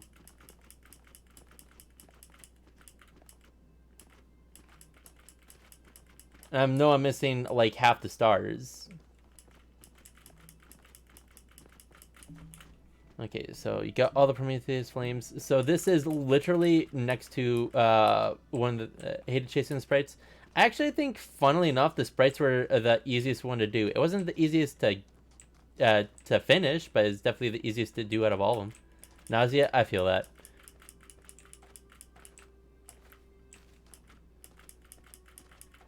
No, I can easily understand that, especially with the one where it kind of, oh hey look, it kind of goes off the cliffside and then it goes all the way back up onto that rail track that you go on. So you have to backtrack all the way to it, climb back onto it, go onto the rail track. Yeah, some of those were just meh, and you had to go inside some puzzles too. So if you finished a puzzle, you had to redo part of the puzzle. Yeah, I feel that.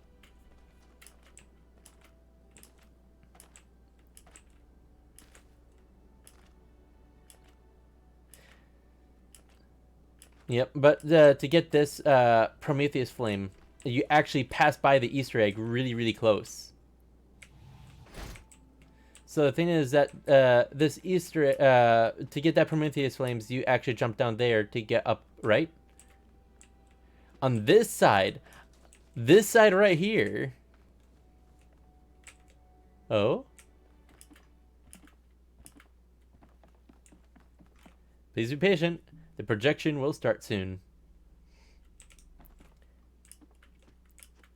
The thing is that I'm pretty sure that there's more Easter eggs I have to finish before this Easter egg will be filled. Because I'm pretty sure I have to find a reel. Yep.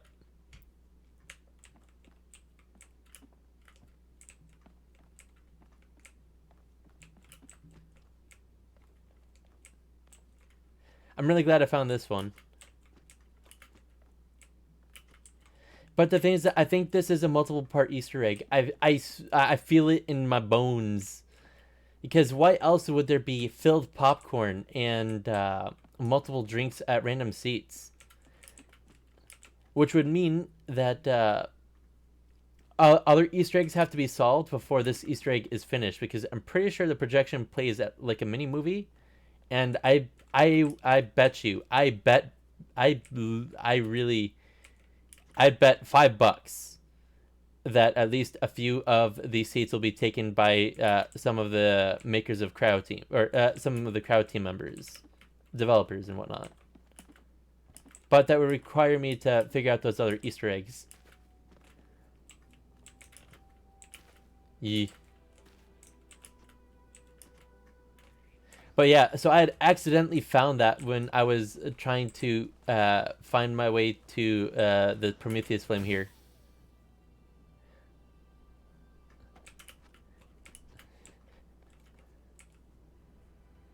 But isn't this just such a beautiful scenic view? A mountain range with clouds over it, the giant statues, the hills, the trees, the water.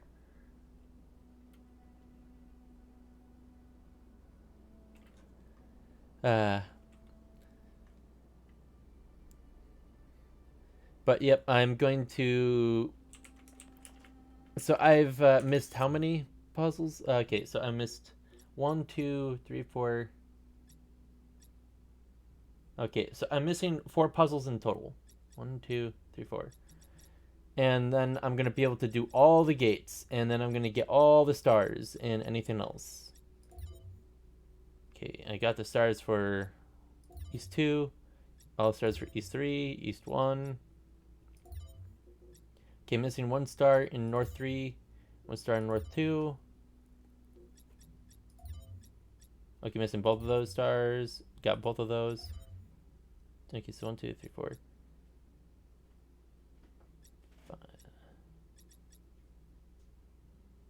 Loads of help for stars. Actually, so far, all these stars I got on my own. And I do plan on going for 100% completion. But I'm going to have to do that another day. Because it is past 10 p.m. and I work starting at 6 a.m. And I usually get up by 4.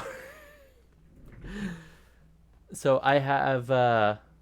I'm going to have about 5 hours of sleep time. Oh, man. Hey, yeah. And as I said before, I'm going to make sure I complete this. Because it is this game is beautiful, it's fun, and it's thought-provoking. Like, how many games do you know of that are thought-provoking and just everything? Yeah, I hope you have a good night too, Aaron, okay? And make sure that you and everyone else has a good night, okay? But yeah, 'twas a fun time. Still have more to do. But I had fun. This is that one generic guy, and I shall bid